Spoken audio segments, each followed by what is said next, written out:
I am become death, the destroyer of worlds.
Following the failed Nephilim invasion of the mid-21st century, a victorious mankind expanded throughout the galaxy.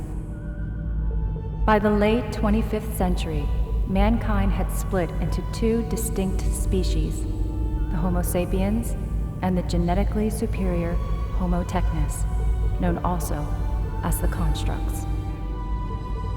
With each passing generation, Homo sapien numbers dwindled, until the year 2820, when only a handful of small human colonies remained.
7 years ago. When the Construct League were taking over, I went to their old museum where they were having an auction. Really, no one was buying anything. That's when I saw the blue whale. Now, she was a sight. I'm surprised they would auction their most sacred relic. Nobody cared about that old starship at the back of the museum. Besides, everybody wants to make a buck. I got me some anti-grav lifters, sailed her right through the roof. So how old is she? I don't know, I guess her hull can hold up to 10,000 years, but inside she's as sweet as a virgin on her honeymoon. 387 gave me the tour. Smelt pretty bad. Now, we're doing a complete refit. Engines first, then the interior. I'm thinking about a leopard skin motif. Never seen that on a starship, have you? Not with Arcturian military torpedoes. That's right. Also taken from the Pleiadian military surplus of 2822 along with 3 kilos She will of... be the fastest starship in the sector. No more Vega runs. Now, we're the big time. Captain, Don't do that. transmission from Construct 3. I am fishing. Why are you fishing? That's the single most ridiculous question I've been asked all day. You were supposed to be on Construct 3 this morning. What's the big rush? It's just stasis pods. You need the arbiters inside those stasis pods. Yeah, to well, you'll get negotiate them an when you important get them, okay? So, 3 days. But you pay more money, we burn more fuel, you get them faster. Hey, Raj, you ever let the Reverend get unholy with you? You're referring to sex. You should try it sometime. Be good for you. Make you loosen up, you know? When do we get the pods? 2 days! Fucking constructs. Hey, Durassi, I'm finished the refit.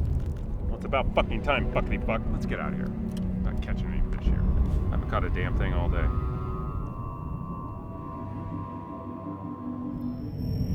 You done? Won't hurt her injectors. Blue? She doesn't have Marcus's touch. You should see the reelings. She's the only refit mechanic in 60 light years. Look, she gets a little pissy because she's only happy when she flies. Yeah, get me back up there. You heard about the attacks? I don't care. 3 human worlds were Always torched. a war somewhere. Job's done. Do your final checks and go. I heard it was the Nephilim, Nepha who? another human hybrid. They added some old alien DNA to their system. Very dangerous. Classified themselves Homo superior. Not interested in politics or half-breeds. Maybe you should be. To the bridge, Captain. That sounded like an order. Sorry. I'm sorry, what'd you call me? Captain, Right, yeah, see, I'm the captain. I give the orders and you follow them. you need... Look, I know I made you look good in front of your clone buddies, but on this ship you It's listen- She-Tac. She-Tac? It's her, and she says that she needs... Well, that's fine. Why don't you patch it through to my cabin, okay? And you make sure you check all the core relays before you leave.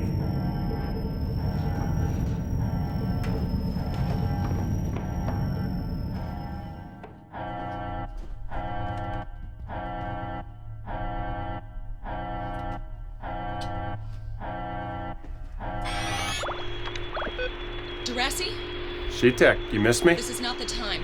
I heard about the fleet crisis. Sorry to hear about Freddy. Tailing me. Wait, where are you? Pleiades 5. A sperm bank? You dumped me because you don't want to make babies and you're hanging out in a fucking sperm bank? Inhuman. They have vaporized everyone. Whoa, what are you An flying? Elite 6 time. I had no chance to First get you out. gotta be a calm duck. Durassi, I need you. She-Tac. She-Tac?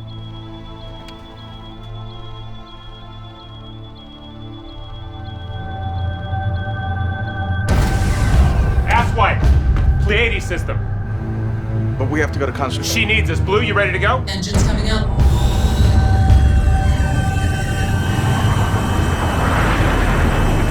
Subline engines engaged.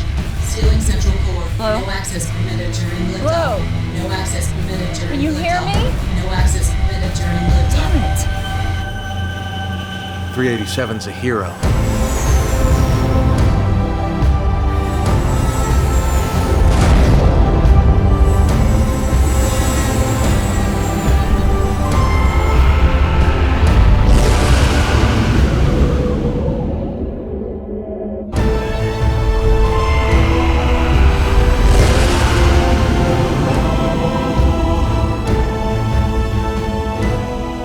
Years in 20 minutes, your best time yet, Blue.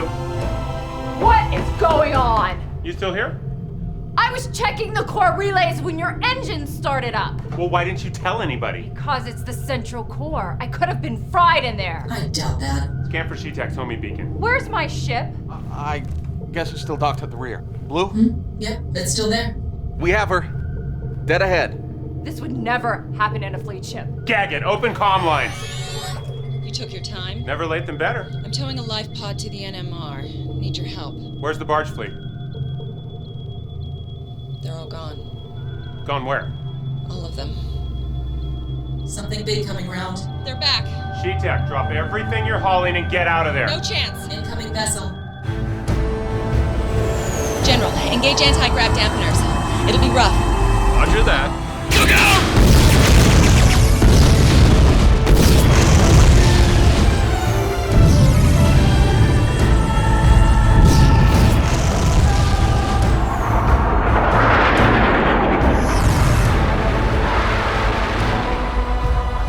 I'm going down.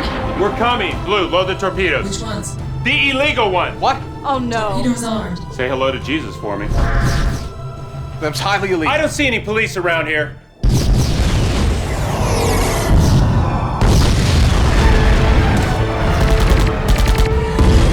Losing lateral thrusters.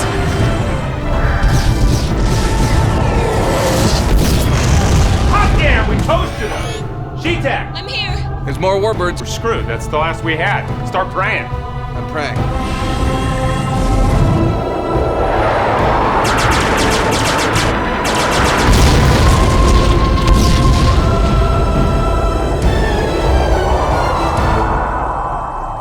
Status. Lower atmosphere with one warbird in pursuit. We're going down there. No way. Yes, way. Not landing on that fireball. What about your Rapier 7? It's a two-seater. Then we land. Not in my lifetime. Override. Degrassi, you promised you'd never do. Sorry, babe. We're going down there. Degrassi, put me back online.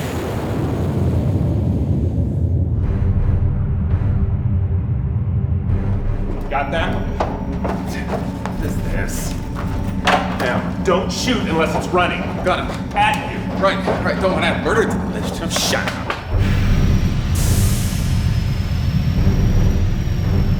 There's no sign of those Nephilim things. God, it smells awful. Yeah, it smells like your cabin. This was the ocean. Do you think so, Professor? If I was captain, I'd want to get as far away from here as I could. Well, you're not captain, so don't go trying to think. I don't like it. You know what? I'm sorry, Captain. I'll shut up and do as I'm told and settle for second mate, because I don't know what it takes to be anything else. Found it. I'm good. I hope you said your prayers.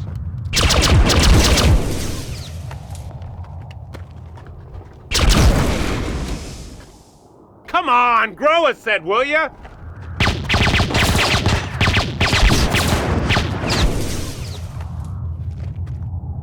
I saw what you did there. What? You pointed the gun at me. I pointed here. Yeah, you pointed it at me. Clones. Let's just stay as human. Them's ugly. Yeah, so are you.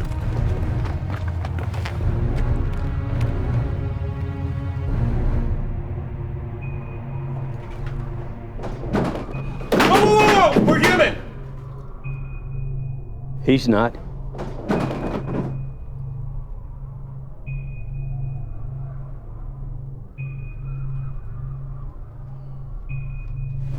Sorgon 387. Liberated Cro-Magnon clone.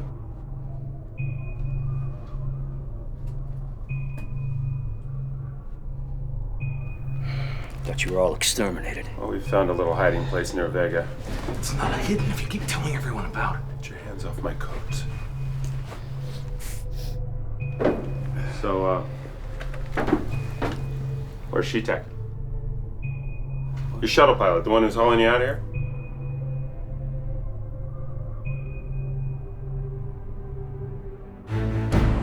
Forward guns overheated. Wait 30 seconds. Engage jump drive. Wait 30 seconds. Override engage drive.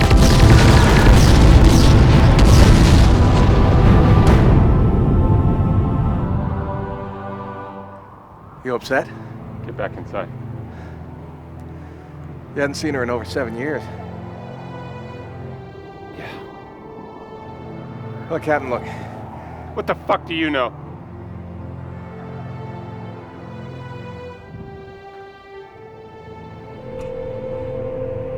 Siun Tukan. Siun. Cha? Siun Malatuik. Siun Chi Ama. Samaktium. Uga Samashium. Si Ama. Tamak Sium. Uga Shamasium. Si Amat.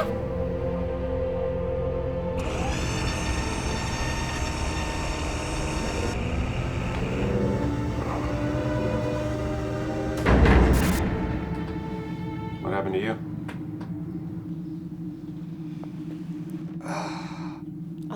I'm a... You moron. Get the schoolgirl out of here. My name is Alicia. What? Alicia. Class A breeder, Alicia. Get Allosaurus here back to the ship. Is he... You know I have to stay safe. He was castrated at birth.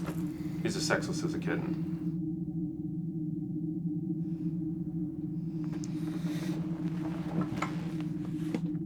Mr. Twinkle. Oh, he nearly left you behind, Mr. Twinkle.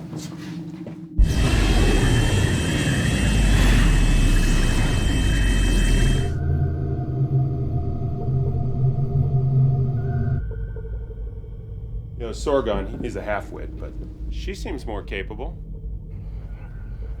Glad you're here, General Freitag. Durasi Borde. I'd salute, but, you know. The Durasi Borde from the Pleiadian offensive. Look, that was a lifetime ago for me. So... Heard you lived a life of petty crime after your court-martial. Look, I didn't come... That offensive was nothing more than a massacre. Well, we all make mistakes, old man. Smart. You live in Vega, huh? 7 years. No humans there. Hear anything from the other colonies? There are no other colonies. Well, yes, They're all gone. All of them.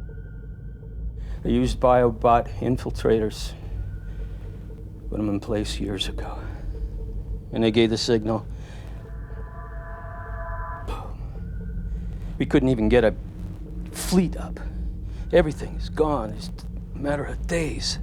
Look, there's got to be someone somewhere. I'm here. We searched for months. Pleiades is it. Not even a distress beacon. Oh, well, the constructs. In fact, I'm taking a group of them in stasis back to their homeworld. Should be safe. Our Homo Technis friends formed an alliance with the Nephilim.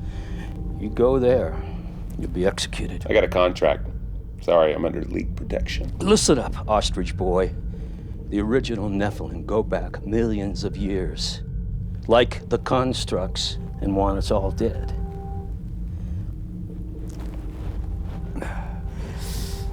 Oh. So you're not so tough, General. You and me are probably the last two men in the galaxy. And there ain't much left of you.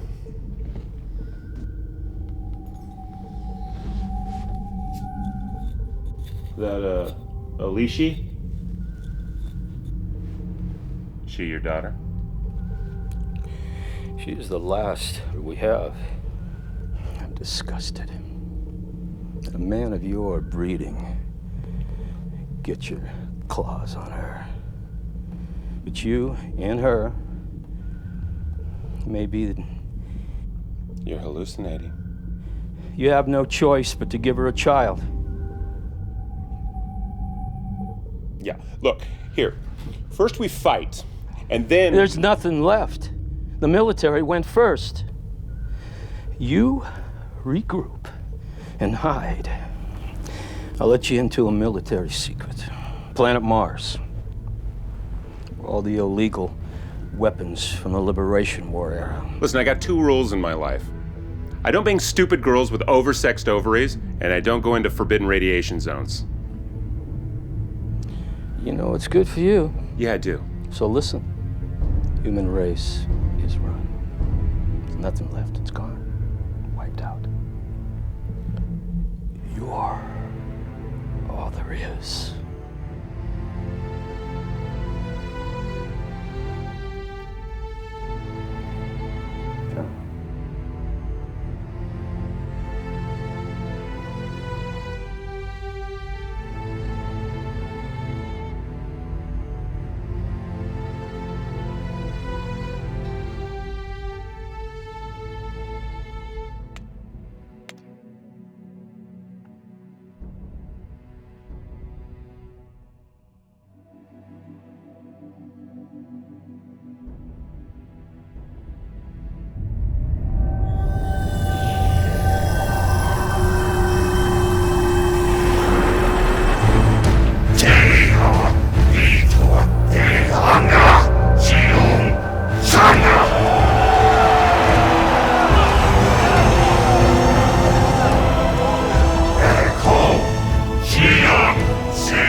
Kuma siun duka.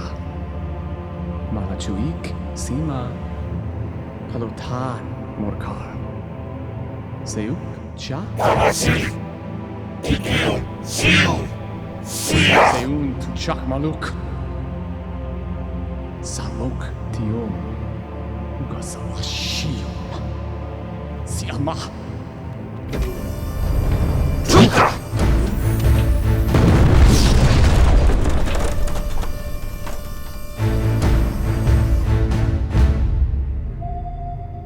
Everyone's dead? That's what the general said. But there's colonies and stations all over the galaxy. Well, they found a way to infiltrate everywhere. The question is, why are we still alive? While you were hiding in the most remote planet in known space. Well, there's no hiding anymore.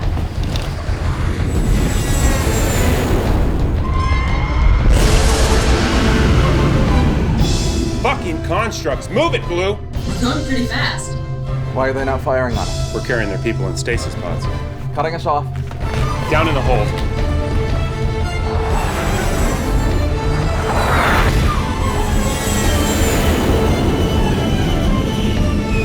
Hey, ready? Yes, Captain. Dump the cargo.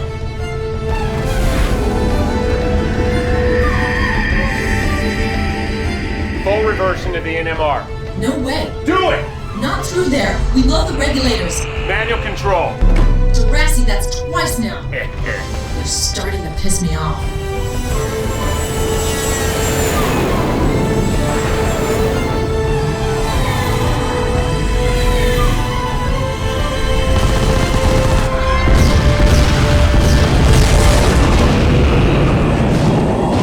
Regulators 3 and 5 are blown. Blue, stabilize. With what? Uh-oh. Hyperspace coordinates. Where? Can I? Anywhere. No. Mars. Not there. Go. We're locked. And engage.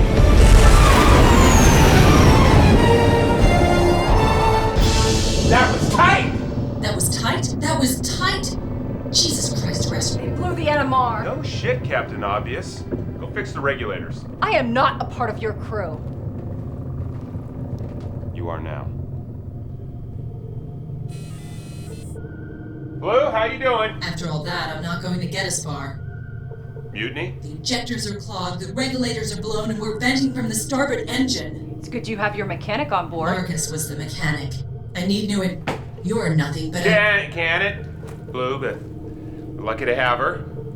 Apologize. I need new injectors. We make a stop at Finian Station, I can get you what you need. Is that okay?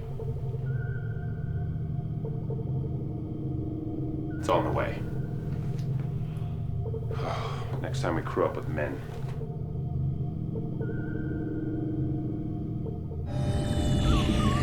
That's every human frequency.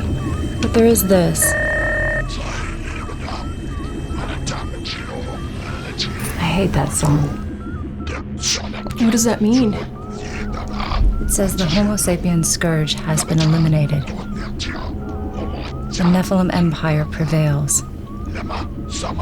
All Homo Technus, Homo Superior, Homo Constructs, and Bioclones must report to their local garrison and be registered under the new regime. So it's just us and them? Yes.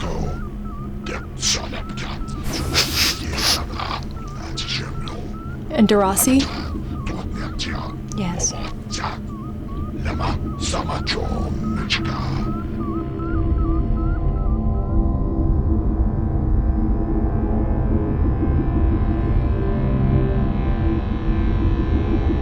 4 days from Pleiades, not a whisper on any frequencies. Chances of me having a beefy burger are slim. I've lost my taste for Georgia Deer. We're seeing construct ships in the distance. We're a day away from Mars. Let's just hope they have a beefy burger. Or at least a nice fishing hole.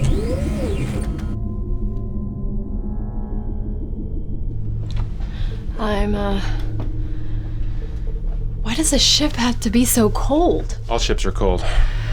You ever been in space before? Never left Pleiades 5. It's always warm on the beach there.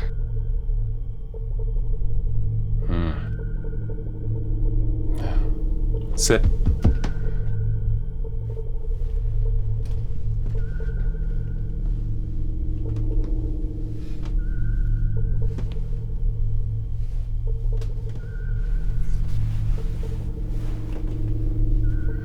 How well do you know She-Tech? She was in charge of our program. Did she ever talk about me? I'm sure she did. No, never. But she did speak about Freddie a lot. Why, you and she were... Yeah. Whole 18 months. Oh. Well, you don't really seem her type. Yeah, I guess not. So what made you want to become a breeder? You like sex a lot? Never tried it. Well, the Corps was giving away incentives to get the human population restarted. Oh, I've been away a while. Oh, well, some disease was doing something to women's ovaries, and, well, mine still worked, so I was encouraged to enroll in the program.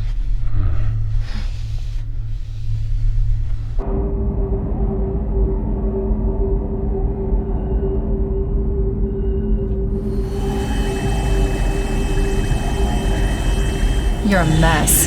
You can fix it? If they have the parts at the station, put Durassi on. He's got other work to do.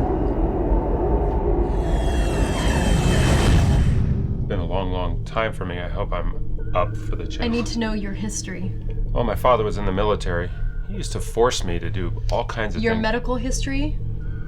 Well, he broke 3 bones in my body by the time that I was 12, and ow! 76. I'm not supposed to touch anyone under 90.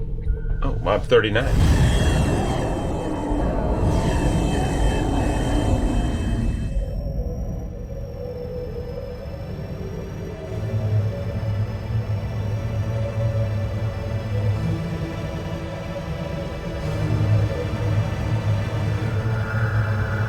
Very nasty.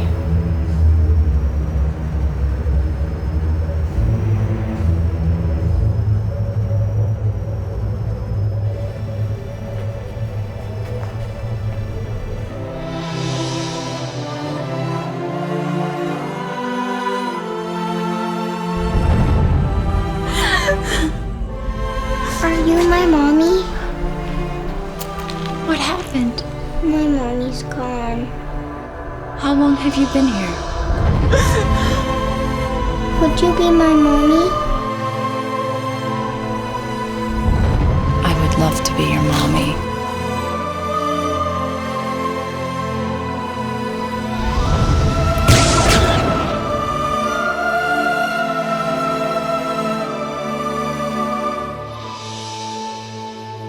It's just a robot!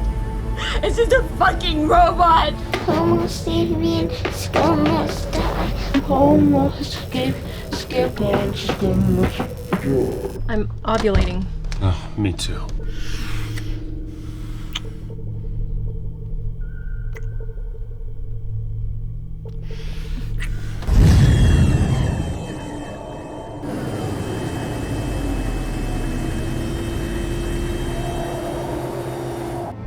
Open the docking bay doors, Blue.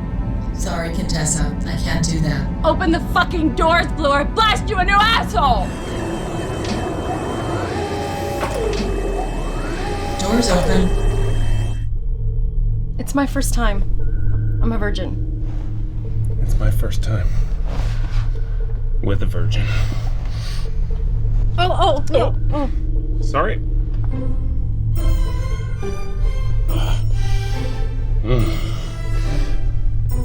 Oh, that's nice. Oh, God. Yeah. Oh.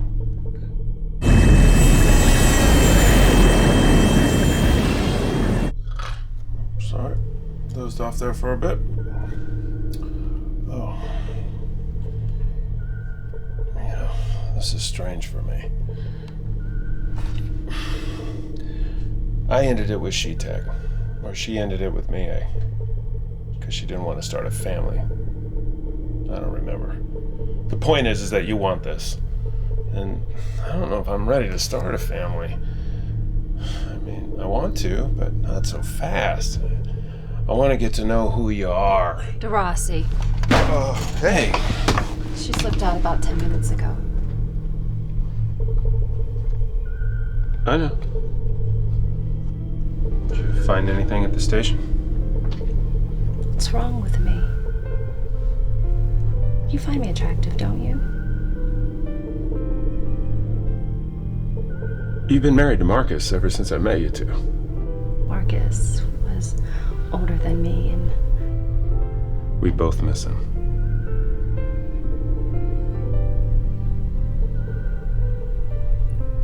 I like the feeling of being in love.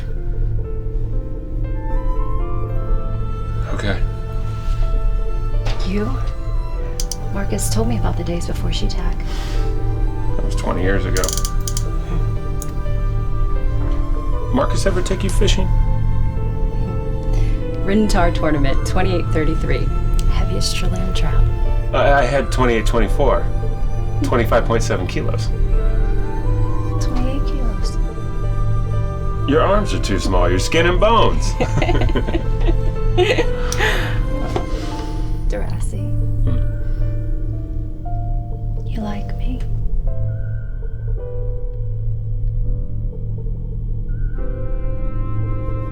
You're one of the guys.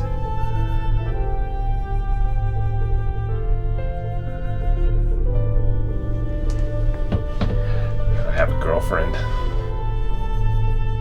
Besides, I'm all spent.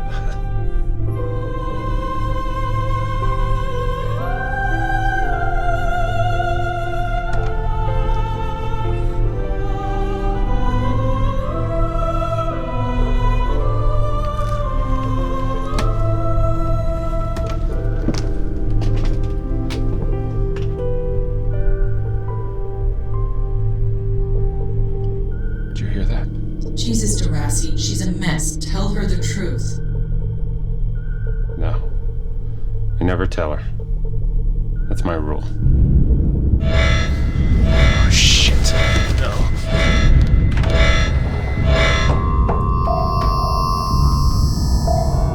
Not good. Not good. Open fire. With what? I brought you a gift. Are you insane? Send me out there and I can blast a hole in their hull. Incoming transmission. There's a reason they don't use these anymore. Because they work? I said incoming transmission. I've been around these babies before, and they're prone to, explode without being primed. What do I respond with? Ask him what the recipe is for trillion trout. I don't give a shit. On screen. Captain, you're ordered to stand down and be We already dumped your stasis pods. Go away. The whole galaxy is after you. We just want to put an end to it. How about I give you your deposit back? Will that make you feel better, huh, Missy? You have no weapons aboard your ship. Yeah, but we're faster than you are. Krondisar. Why don't you sit on this and spin, you squealing pig? Do what she says, Captain. He's one of you? They left me no choice. You and them. 5 years of service, and this is how you repay me? Shut up! Pig master. Monkey brains. What? Okay, you're together, so what do you want from me? Our stolen ship. We believe the core system contains the DNA codex of an ancient full-blooded Nephilim overlord. They need this to be immortal, and they share it with You're us. a freaking puppet. Do it! Like my new toy? Screen off! You know what? You're gonna have to learn how to respect your captain. Thank you.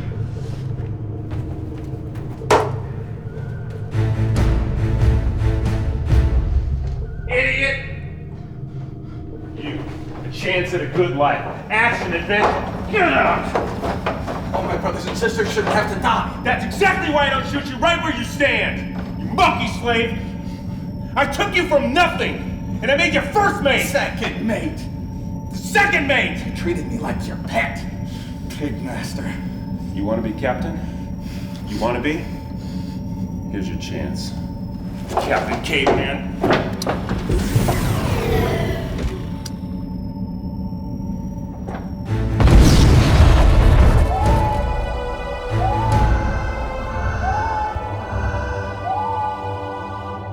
Sorry, Captain.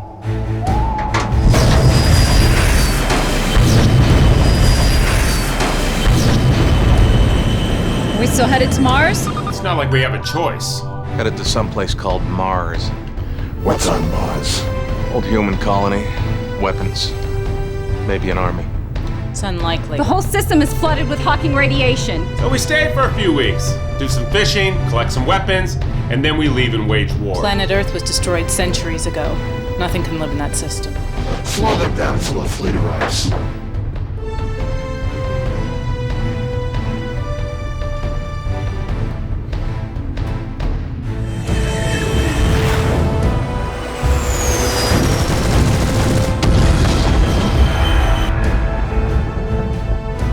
Did you threaten 387 with a tactical nuclear weapon? Oh, hey! Where you been? I was tired. Oh. Don't like this, Captain. We're venting plasma from the starboard engine. Why don't you try igniting the plasma?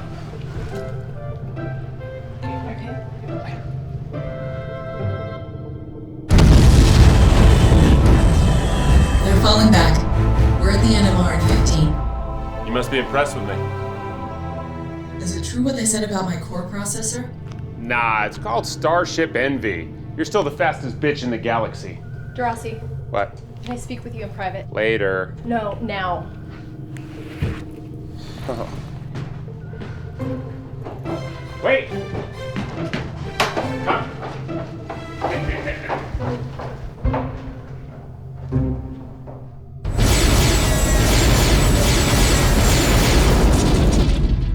We destroy the ship, we lose everything. Our fleet will be here soon, let them settle it. Her starboard engine is weak. Small strikes will eventually crack the casing. She'll be slow and easy to catch. We destroy her, we destroy your planet. Look, if you got a rash or something, it's not me, because I'm clean. Have some Jojo beer. Probably the last in existence. Ooh, it doesn't taste like beer. Yeah, I made it myself. Wow. Yeah. Yeah, last night was pretty special. Well, I was actually expecting a little more fireworks. Well, you got some now. I just don't feel it with you. Well, you felt something. Look, this whole kissing stuff, like you're my boyfriend, it's not what I signed up for. Maybe we should try again. No. Actually, I have a full sample of your sperm stowed away. Yeah, you We do. really don't need to be having sex anymore. I have samples of ovaries and I have Sheetax eggs. I can mix and match, make many different things. We need that for a healthy gene pool. Can you clone Sheetac? Not without a full cloning facility, though. And there's none of those around. Buddy, she's moved on. Drink up.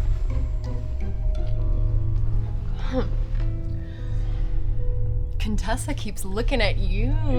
Don't start with that. She's beautiful. You and she really weird. Nope.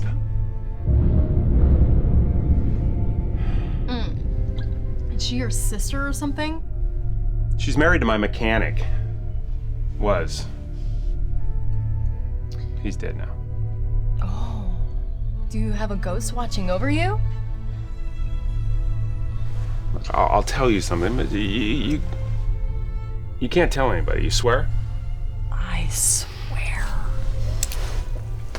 She's a robot. What? Yeah, she was a pleasure model, and he reprogrammed her. She thinks she's human.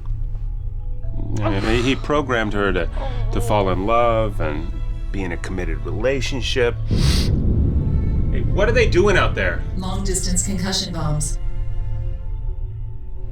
Is Blue always listening? We'll be out of range soon. Was she watching when we were... The lights were off, but I heard it all. Everything. Oh, Darcy. Slow down. Too fast. No, Jurassic. it's uncanny, really. You remind me of someone. She's not a normal AI. Weird. You used a famous person's profile, didn't you? Where'd you find her? An old construct museum. You stole her, didn't you?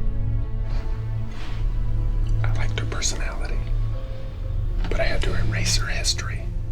You know, girl with baggage, you know. You did what? Nothing. What happened to my old personality? Well, it was, you know, you were too dominant. How much did you erase? Look, you were just a hull and a bioprocessor computer. Some of your parts were only to last 100,000 years. You're lucky I got you running again. Whose personality did you use? This is good. Stop. Jurassic? I use she tags. Oh, I knew it. Her? I had some downloaded memories from happier times. Give me a break. I thought if I fused you two together, you know. You butchered my personality with her. You evolved so much differently. Wait a second. If she's that old, then is she a Nephilim warship? An original? Probably. Nice. Maybe I should go join my family. What are they doing out there? They're targeting my starboard engine. Oh, shit. Come on, Dorothy. Get sober. Blue, keep up the speed. We're on one engine and they're closing. Well, what can we throw at them? We can throw an engine at them. No way. The starboard engine is gone. We eject it with a small detonator, then blow it when they're near. Brilliant, we'll do that. They'll be attracted to it like an alcoholic to a strip bar. Go do that.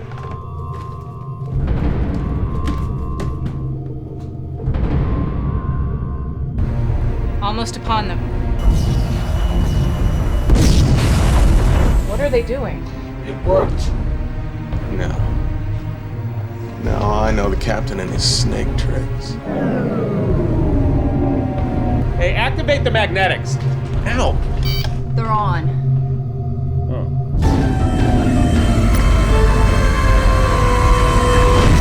It's coming to us! Shoot it down! Shields up.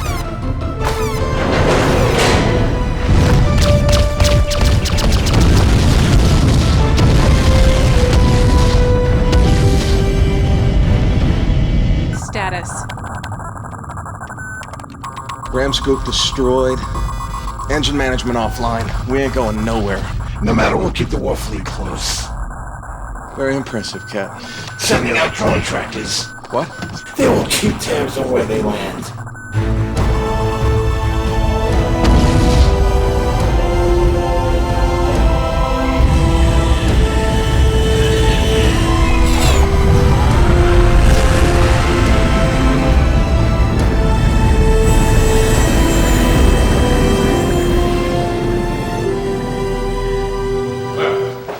It'll be a landing of sorts.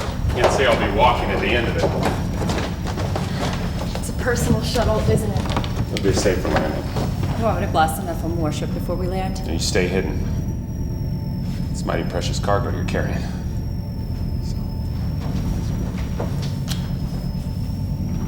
Captain. Let's go.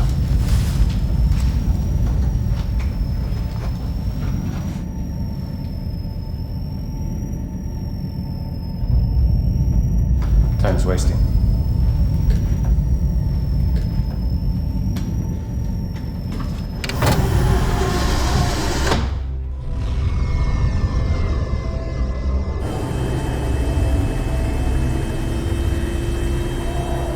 We'll have a much slower landing approach. Are you okay? I'm fine.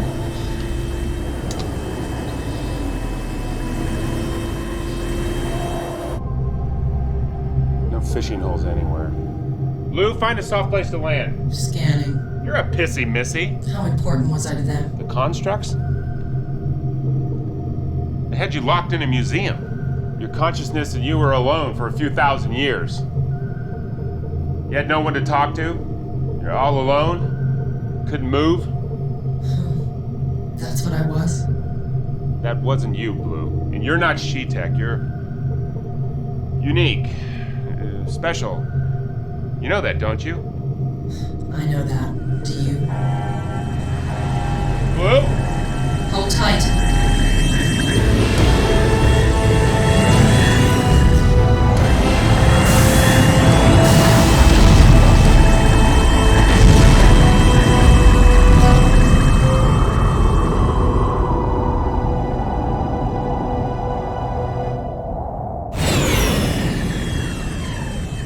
They down? Seem to be. That's not good.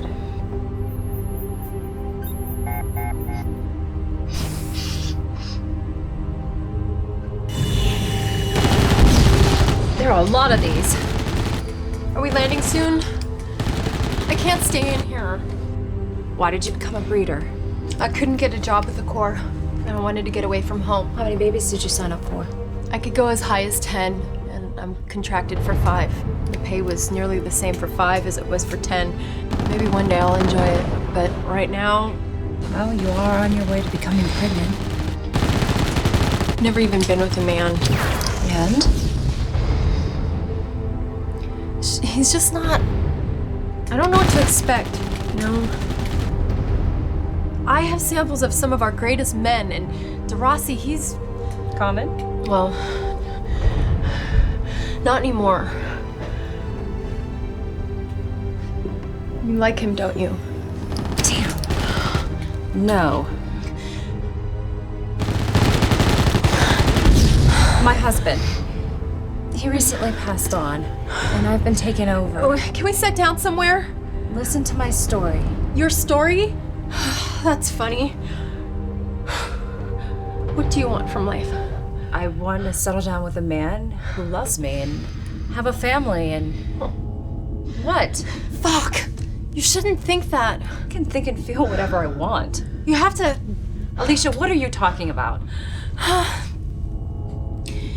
You're a fucking robot. What? You're a pleasure model. And your old husband reprogrammed you to think you're human. No, I'm human, I'm certain. Everyone on the ship knows you're a robot, except you. You just think you're a human. No. You can't make babies. I can. I have my periods. I bleed. I get pains. I have cramps. You're a biobot, designed to imitate humans in every way. That's the point. No. DeRossi told me. That's why he didn't want anything.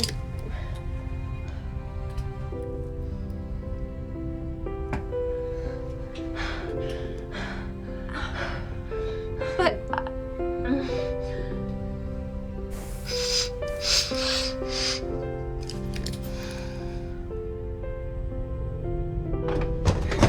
How far from the military dump? 20 miles to the east. How's the air? Terraformed a few hundred years back, but you'll find the air very thin. Hey, this was a nice little gift. Be careful with that. Yes, Mom. DeRossi, What? come back soon.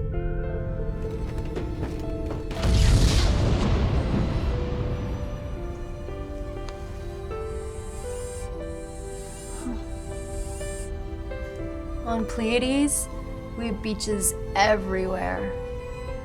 Not really any land. Shallow waters. Open spaces. the water scares me. You like me, don't you, Mr. Twinkle?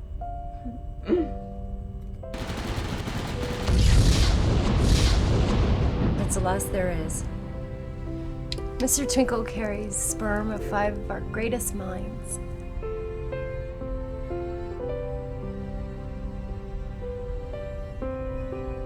You want to be in love?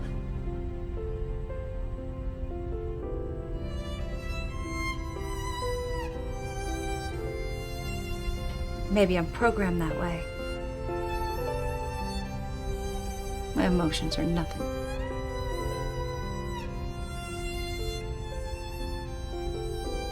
Why did he make me feel... Why did he make me want things?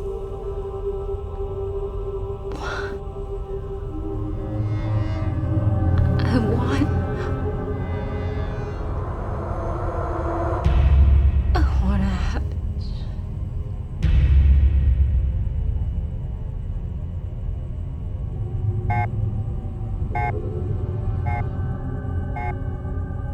What is that? Bring back plenty of weapons. I'll do what I can. I love this thing. Woohoo!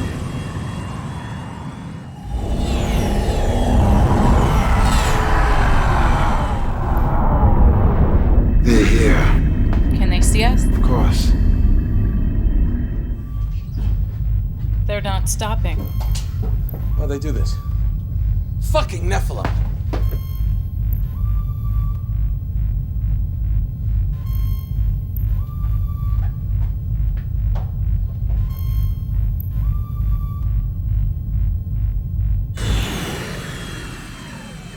Are we gonna be shot from behind?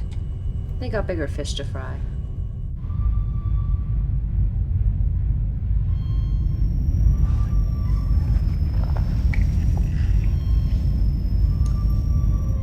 Hello, child.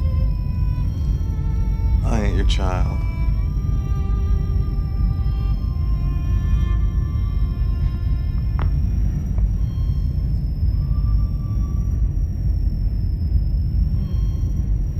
.387. Was. Still a slave. What generation? G7. 3 hearts. Bioplasmic skin, double density cranium. Lung filtered enhancements. You know this? Genetics programmer. After incubation, I was sold off across the colonies. 3 masters by the time I was 12. Bioseller came to Rintar and the captain bought me. When the G7 recall started, captain freed me. Second mate. At half pay. Who's the first mate?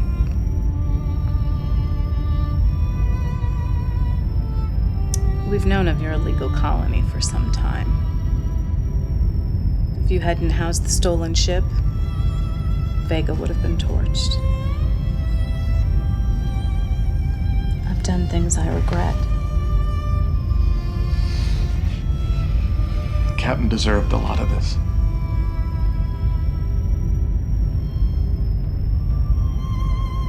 I've read the forbidden saga of humanity. Reverend, that's punishable by death.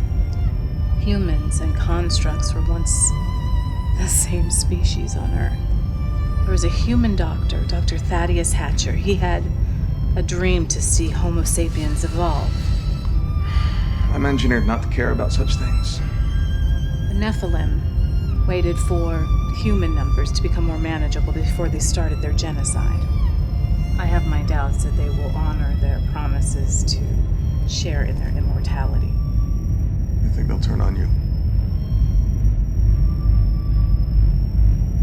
I want to kill the Nephilim on board and find another way.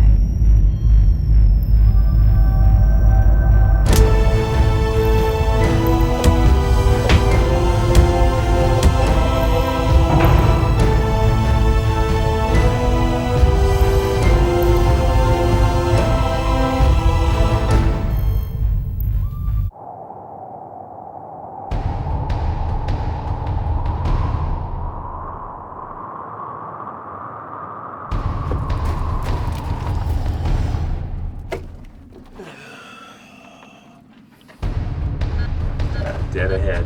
Easier than I thought.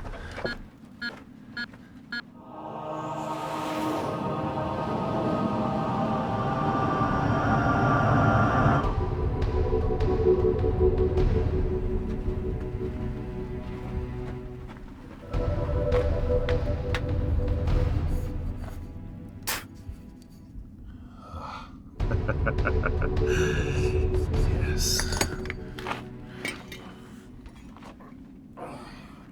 we do? Restart the engines. How? Route the star drive through the maneuvering thrusters. It'll be slow, but we gotta try.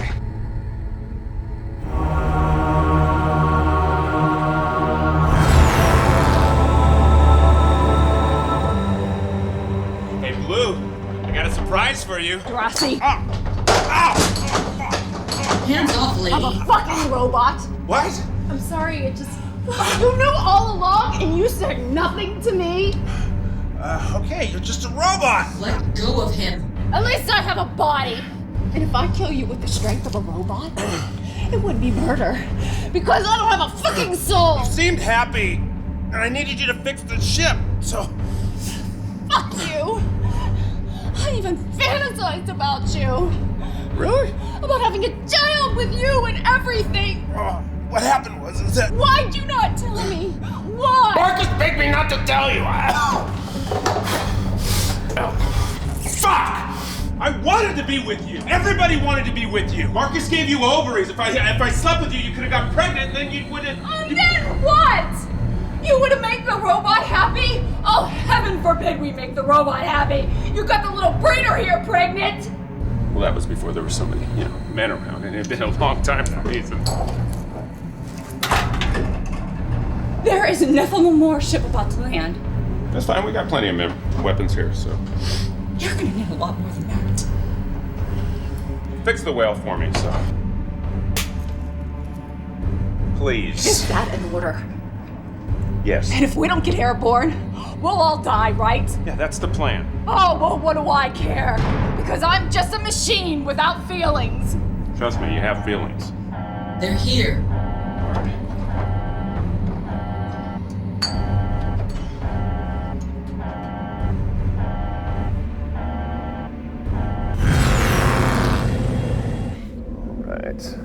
Make every shot count.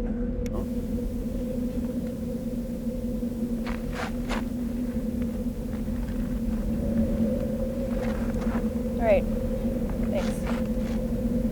Okay. I know you've never seen a Nephilim warrior before. What is that? This is very fucking dangerous.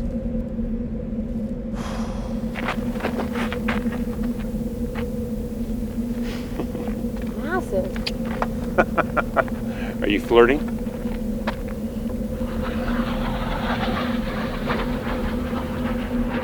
If you refitted me with the new engine casings, we wouldn't have this problem. Did you know I was a robot? Everybody knows. You could have told me. If I was you, I'd prefer not to know. This is your heart and soul. I could end it all for you right now. One false slip. You could do that. And then you live with the guilt. Do you think your feelings are real? Of course they are. We're no different from humans. They have their DNA and its biological programming. Your advantage over mine is that you have a body. You can do things with your feelings.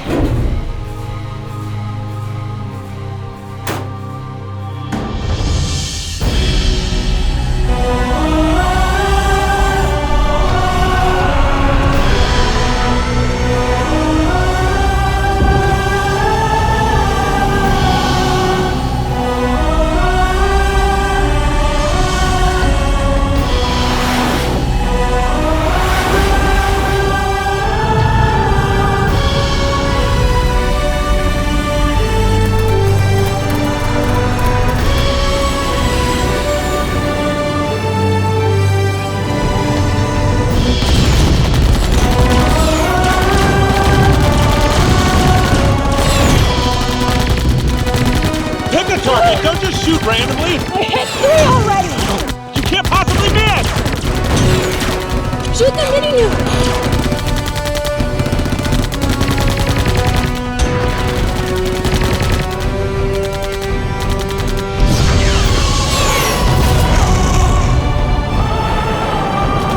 Most impressive.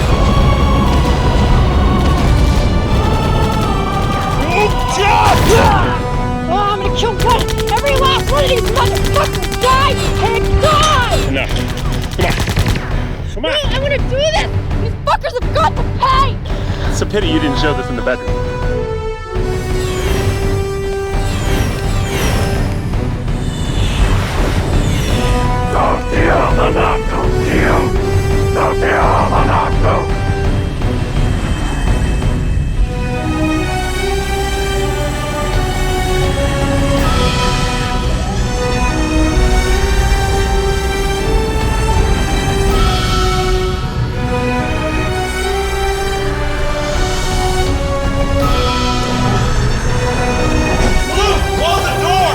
No power, Jurassic. Contessa's rerouting.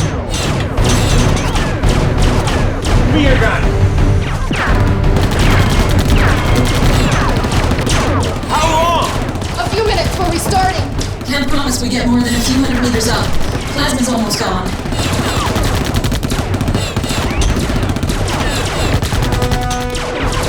You got enough to get off a couple of missiles?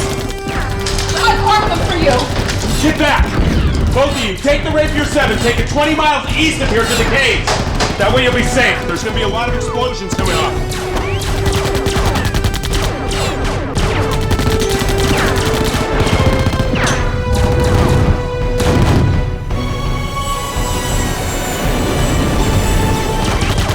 Come on, Blue! God, I need a few more moments.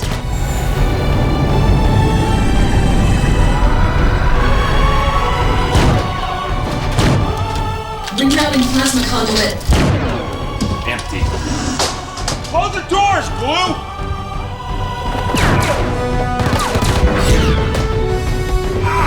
Jurassic.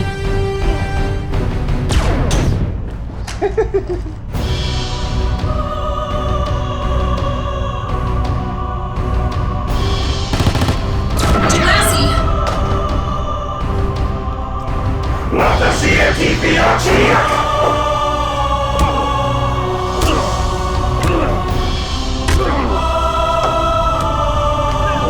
Back the power!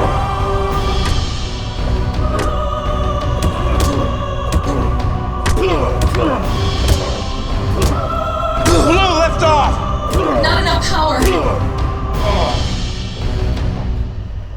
You humans keep us from our immortality. Your species must die. You guys sure are ugly. Sorry, Jurassic. I'm trying everything.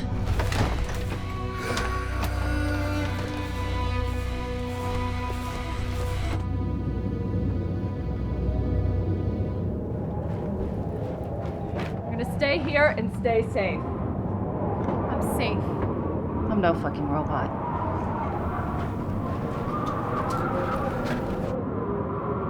Okay.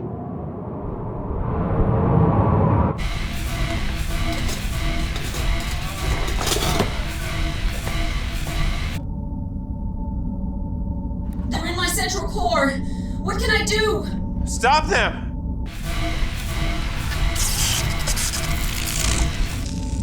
Jurassic. Blue? Blue, you talk to me.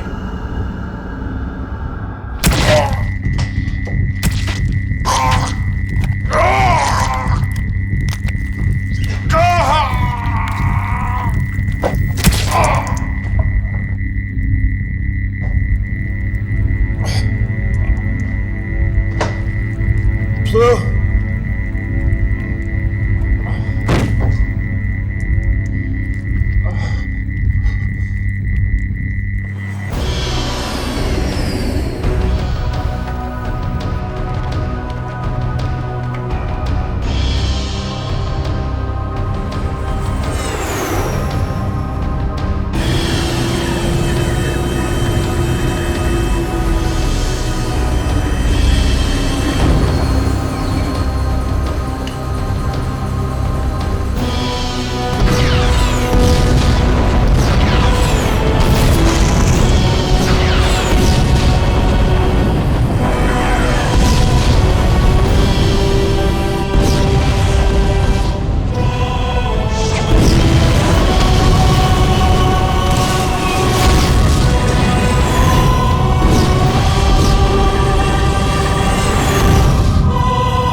be up on deck.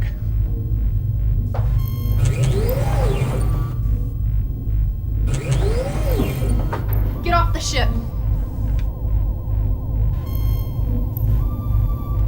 You want to die now? You are a conniving race of cowards. Billions of constructs are still alive because of my conniving.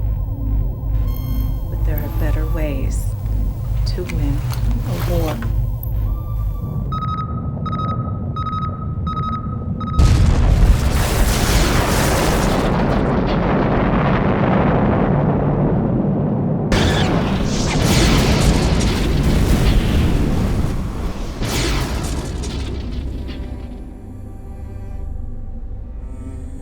Thing about fishing,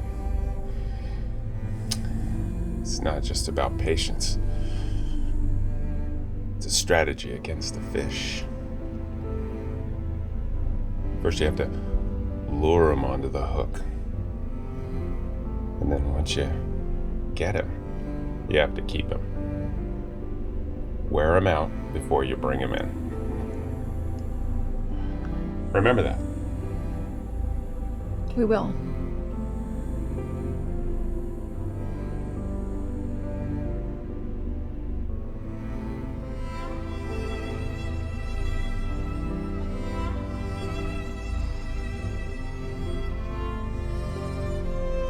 I'm too young to have a baby. Well, so am I.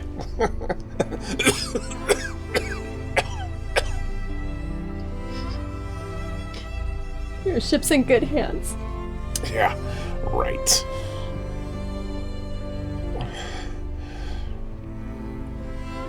Can you get Blue online? Sorry, Captain. Her central core is intact, but we're unable to wire her back into the ship.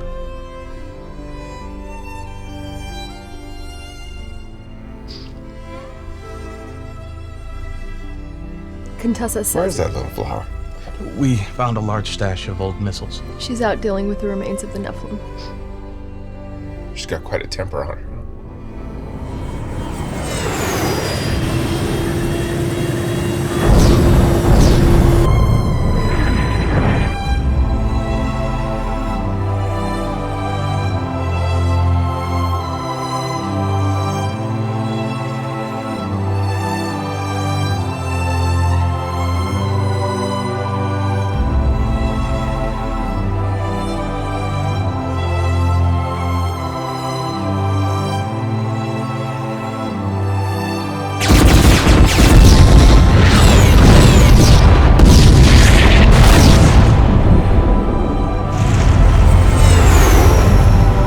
Vector 28, phase 7.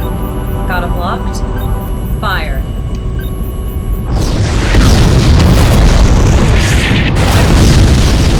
You better get back.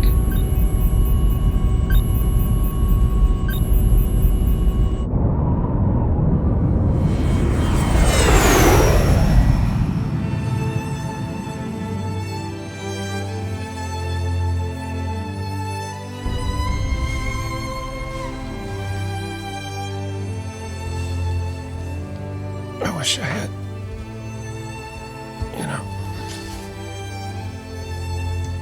I would have liked to. Oh, God, it hurts. I wish that. Dorasi.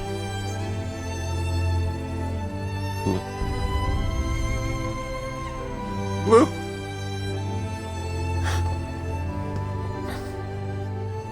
She's trapped in the crystal. Her consciousness is still alive. Find a way to...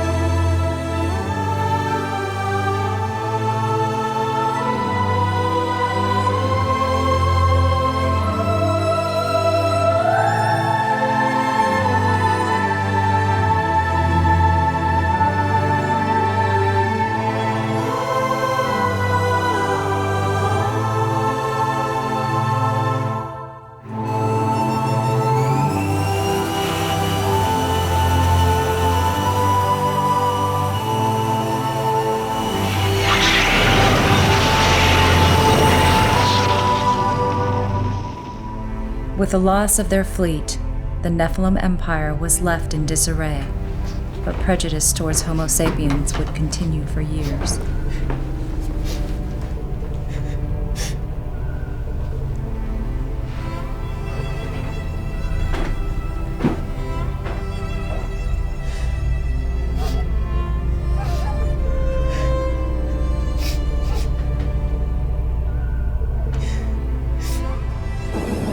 Orlok, the construct geneticist, used Alicia's ovary collection to grow a clone of Sheetak. We felt it would be a fitting body for Blue's consciousness. Darasi would have been pleased.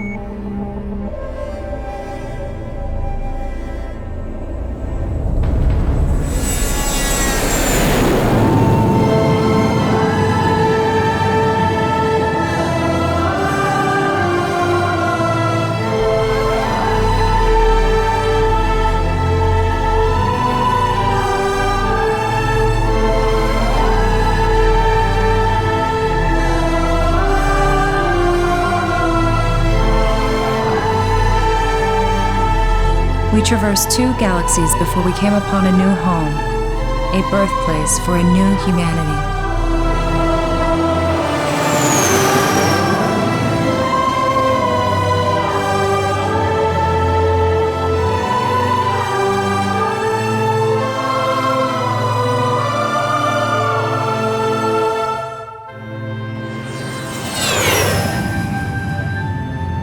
May I upgrade? This is really... Right there, right there. Now you have that. See that nod? It's not done. What you need to do is just listen. Your touch stabilizer has to be all three. Do not touch. Alicia discovered her true calling after leaving 5 beautiful children for me to care for.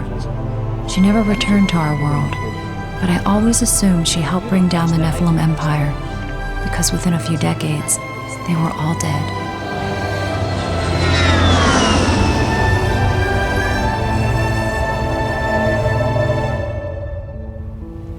Alicia's sperm sample gave me a beautiful son. She never told me the identity of the donor, but I know it was Darasi. Our new home is strange, and fishing is now our way of life. We're happy here, but part of me misses Darasi. His ways were often wrong, but he was a man, and he lived as a man should. I hope my son grows up to be nothing like his father, but sometimes I hope he is just the same.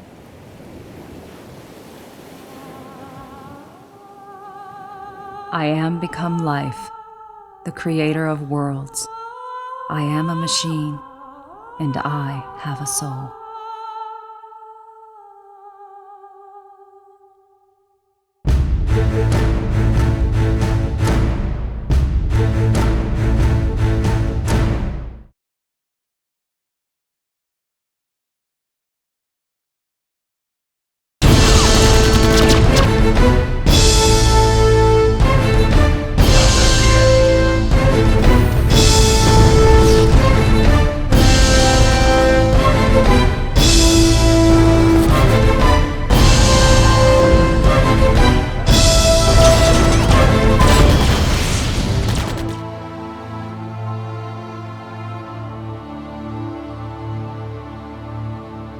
Humanity's End started out in 1994. I'd just written my first novel, The Journey Home, and I decided to write another story about a guy, Darasi Vorde. It was kind of more of a Battlestar Galactica type thing. They were searching for a new home, and they came across the moon drifting in space. They didn't know what it was. They'd heard about a place called Earth, and they investigated it and followed their way to the Earth. And when they got to Earth, they found out that all the Caucasian people had been ejected from the planet, maybe 1,000 years before. There was a big race war, and the Asian and the black people had kicked off the Caucasians from the Earth because the Caucasian people had created a disease that would, was specific to race. So it was kind of a anti-racism story originally. I think it's a very well-written script, and the story is beautiful and needs to be told, and it's an interesting way that they're telling the story. My character has just a lot of, everyday people in him. He's not the normal hero that you're going to see. He doesn't want to be a hero. Bipolar Armageddon was a much smaller, tiny film. We shot that in upstate New York. And also Nephilim, which I guess was the original start of the whole story about the Nephilim. Then Battlespace, my first big sci-fi film that I did, that was shot in Arizona. And we had a pretty small budget, and I think we originally had a huge budget, and it got cut into into almost nothing because somebody went broke at the time. And that was really probably what I considered to be his defining breakthrough into the science fiction field. His previous films were perhaps a little more horror orientated. We got that film done, and it started the whole adventure in space. And I guess Battlespace proved to me that I could make a science fiction film for almost no money and sell it. And some people like it, some people don't, and that's fine. It was then that Neil decided to mount a much larger and bigger scoped film with a higher budget, and this became what we now know as Humanity's End. And this was going to be bigger and better in all ways than his previous film.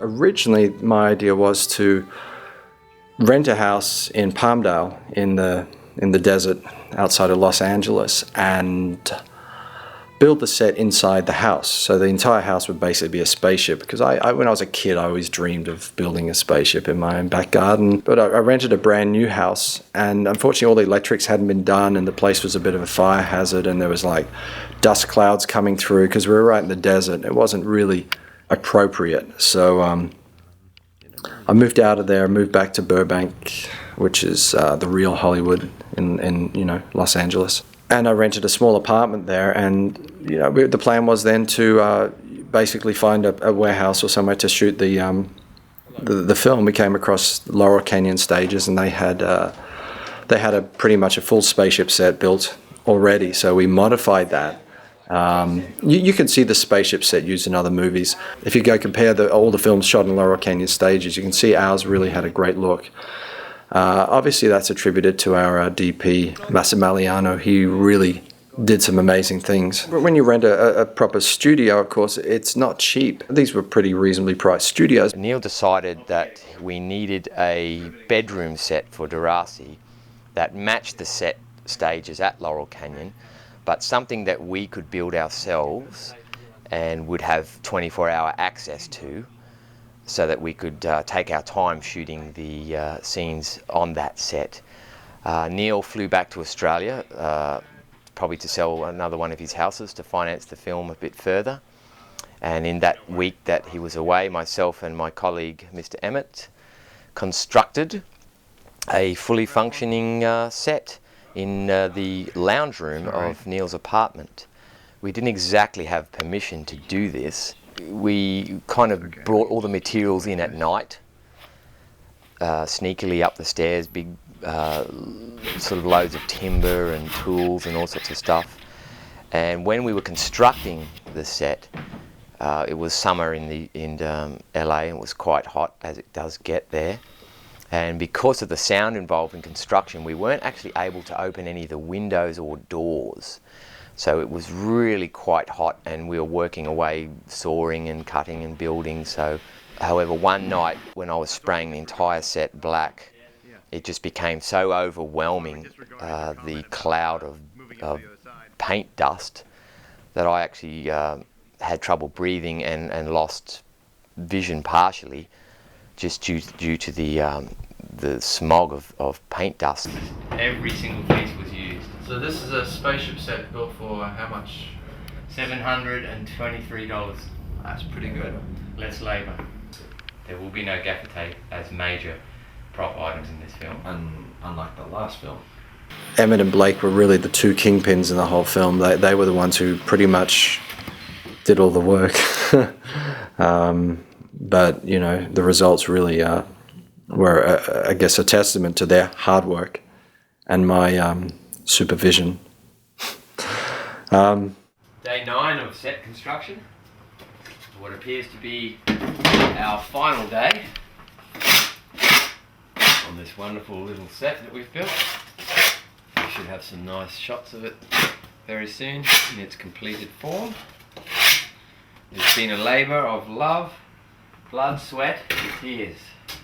Who cried? When you dropped the beam on my head, I almost cried.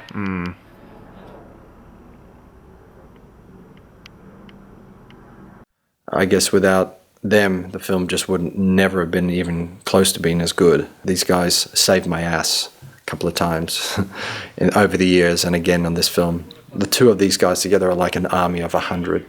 I was pretty proud of them and pretty thankful. And you walk in, and it's unbelievable how it transformed into these four walls into a real live space cabin. I mean, it was really remarkable that when you walked in, you really looked at it, and it was just, how did these guys do this? It was really phenomenal. It just felt real. It was perfect. The construction of the weapons went along quite well up until the point when I had to actually paint them all black, and due to the previous experience of painting inside the apartment, I felt it would be healthier to take them outside and paint them. But being in a residential apartment complex, this wasn't really possible without drawing undue attention.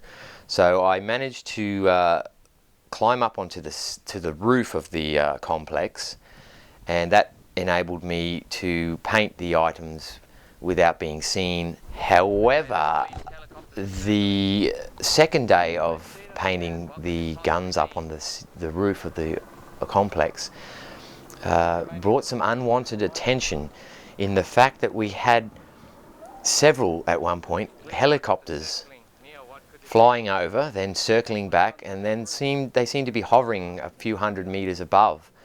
And it was at this point I looked down on the roof and realized that I had laid out around a dozen large rifles and a half a dozen small armaments and various grenades, bombs. From a helicopter looking down, this possibly could look like some sort of militia or terrorist activity.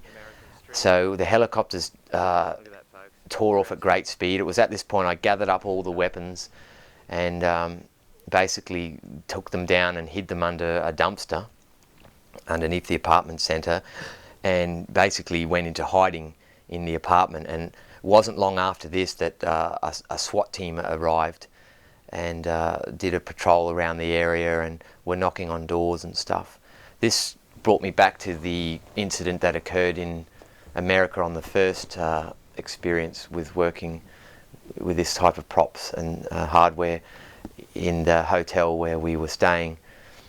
We were doing some costume tests in the car park, and I was all dressed up in military gear and flak jacket and weapons, and that brought some undue attention. That was just a squad car or two at the time, but this recent incident in LA basically brought a fully fledged SWAT team. Dangerous. There's guys outside the walkie-talkies watching us, management of the building, because they're wondering what we're doing. And they've gotten word of the fact that we're doing a film here. And they will close us down soon, but we kept the door locked. The real challenge was in the Nephilim outfits, which were basically, the order was that I had to put together 4 Nephilim warriors from basically bits and pieces, leftover items from the previous films. We had all the costumes shipped over from Australia to the States, and I began work on converting all the outfits into something that looked a little more special for the film. Blake is obviously wonderful. Seems to have anything that needs to be built or put together, he's totally got under control. I have so little talent for things like that I have an enormous amount of respect for what Blake does. Blake has a vision. He starts with a vision. He knows what he wants. He's surrounded with tubs full of clothing and pieces of uniforms and odds and ends and bits and gadgets, and he just takes one look at you and he says, yeah, let's put this on you, we'll put this on you, we'll put this on you, there. And you think, oh, come on, and then you go take a look, and it's amazing what he puts together, and what he, I mean, this stuff here, we actually dragged a couple of people down out on the street and just pulled clothing off them and put it on me. It was great. Mr. Blakey, oh, he has a piece of my heart. So loved Blakey. He was there every moment for me, and He wore, I don't know, 1,000 arms. He wore 1,000 hats. He did everything from dress me to make sure my costumes were on the right way and buttoned, to my props and decorating sets.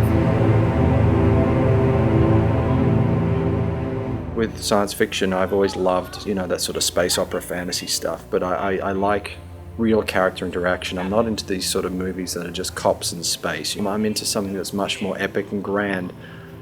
So when you want to undertake a film like that and you want to do it on a relatively small budget of $140,000, well, you've got to try to be a little clever with it. Because I've been a director for 22 years, I realized I knew what I was doing and I knew how I could handle a budget like this and make it work for, make it look like $1 million on the screen. So I guess that's the clever way of making movies. I thought this was just going to be, another film that, everybody does a lot of this. It's hard to know what to expect because obviously the budget of the movie is very small, but Neil is very committed, and the crew is very committed.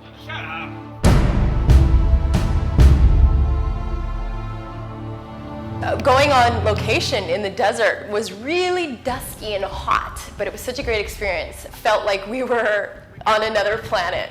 There were two scenes that were difficult for me. The scene out in the desert was the first scene that we shot when I was fishing. That was the most difficult scene. And that's when that's the scene that actually forced me to go into the character immediately. It was the first scene of the movie they shot. Because there were so many things going on. I'm talking to, it's not Jay Lene anymore, now I'm, Darasi Vorde, where I'm talking to a clone here and a clone there and a half-breed here, and I'm talking in my thing here, and I'm looking at a ship over there, and then I'm talking on this, hologram over here, and I have a relationship that's different with all these people, all within a few pages. And in this case, we were heading into the Mojave Desert. There were times we were heading up into Death Valley, Red Rock Canyon, some quite exotic locations. There was some very hot days out in the desert. Logistically, the film was very difficult to mount. When you're taking a whole group of people out on location, you've got to feed them, you've got to make sure they're comfortable, you've got to have facilities for them. There was a whole support crew we had. James Lacey, and I'd be doing makeup. Just walk past me, guys. The harshness of being out there without the security of having, tents around, because you couldn't put tents up because it was too windy, put us right into character. And, as Darasi, I'm a fisherman, so I'm just out there fishing. Nobody cared about that old spaceship at the back of the museum. Besides, everybody needs to make a buck. Welcome to another day in the desert. We're here in, I don't know where the fuck we are, but it's somewhere interesting, and somewhere in California.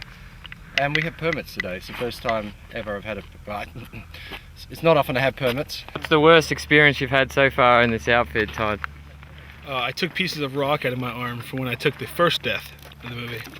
And it was awesome. It was awesome, but I tell you what, a little painful. Air director? Yes, sir. How far are you bringing me up from? Like back here? Yeah. And action. Set here on the little canyon sound stages, the ship, it feels real. It's just gonna look amazing on film. It was big, and you were like, wow, things are really happening. And we got to do some fun shots there, and the lighting got really interesting. And we had a lot of smoke that we had a lot of fun with. Hey, Blue, I got a surprise for you. Ow! Oh, fuck! Hands off, lady. I'm a fucking robot! And Mossy, our DP, was blowing smoke, and we had a lot of jokes made out of that. They even transformed those sets because they were very raw. And these guys came in and just took them apart and just really made it believable. It went by so fast. We were just all enjoying ourselves so much. I guess one of my favorite people of all on the set was Massimiliano, or Massi, as everyone calls him. He was our DP, and wow, let me tell you, this guy was truly a legend. I had to beg him to do the film, below his normal fee.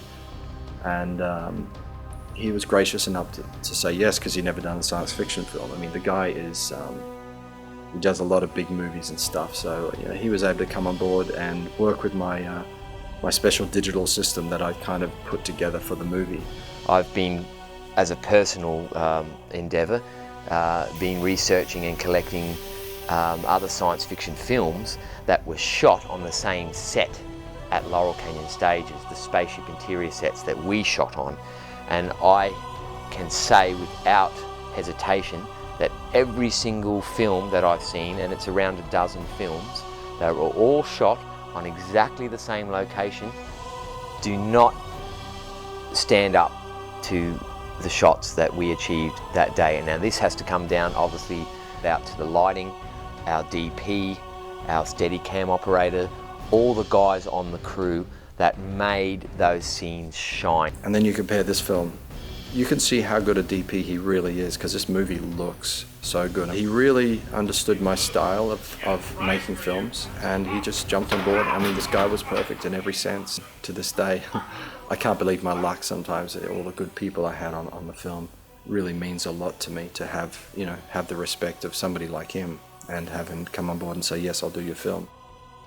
And he brought his crew and his Steadicam people along, and I mean, they're all fantastic. You know, the guy who did the Steadicam was Italian as well, speaking a lot in Italian. It was really cool. It was a good European sort of set, shall we say. And, you know, we have an Italian DP on the job, and you got to watch out for the Italians. Are you behind this? Are you responsible? No. He's the smoke machine master. Is this your fault? Yes. Nope. I don't know anybody. No, he needs to I say, would I just don't walk speak by. the English now. See? I just walked by, and I saw a bunch of crazy people. You're a pedestrian? Yes. I just got lost. I was asking for a right way to go back home. And where are you now? I don't know yet. I didn't figure out. Do you know where the train station is? I think it's, yeah, on the left. Get off my set. Very good, young one. That's what I've been trying to do. But they keep pushing me back. Yes. Correct. Correct. See? I came on set, and it was a real quick scene where I come in and Deraci's having his moment with Alicia, and I'm doing everything, and I just come back from Mars, and I have all this stuff in my hands, and I hear them, and it's just a second. But when I got to film that, it was just me and Neil and the DP. And I come on set, and I think it was a moment before something emotional happened. I don't know, but I walked on set and I saw the two of them. And he was speaking Italian. And I started crying. And they were discussing the scene. And then the DP starts going like this. He goes, what did I do? You know, he thought he did something. And I go, no. I said, you sound so beautiful. I said, you're making me cry. And it was just a very fun, you know, it was very an emotional moment. Just because this is in short how it felt to work with this group. I mean, it just brought so much out of me, so much emotion, so much love. Capito Andrea? Quindi parti un po' più vicino lì, quando vai indietro te la tieni, ti tieni il margine della cabina, non svolgi. E poi le pentusci la vita. Sì, prego. I hope, you know, like an Italian didn't do anything to you. Like, yeah, I hope it's something. No, I love nice. my father. Oh, Maybe good. that's why. Oh, God, okay. Wow. Sorry, Neil. It's okay, it was nice, we appreciate it. Yeah, yeah.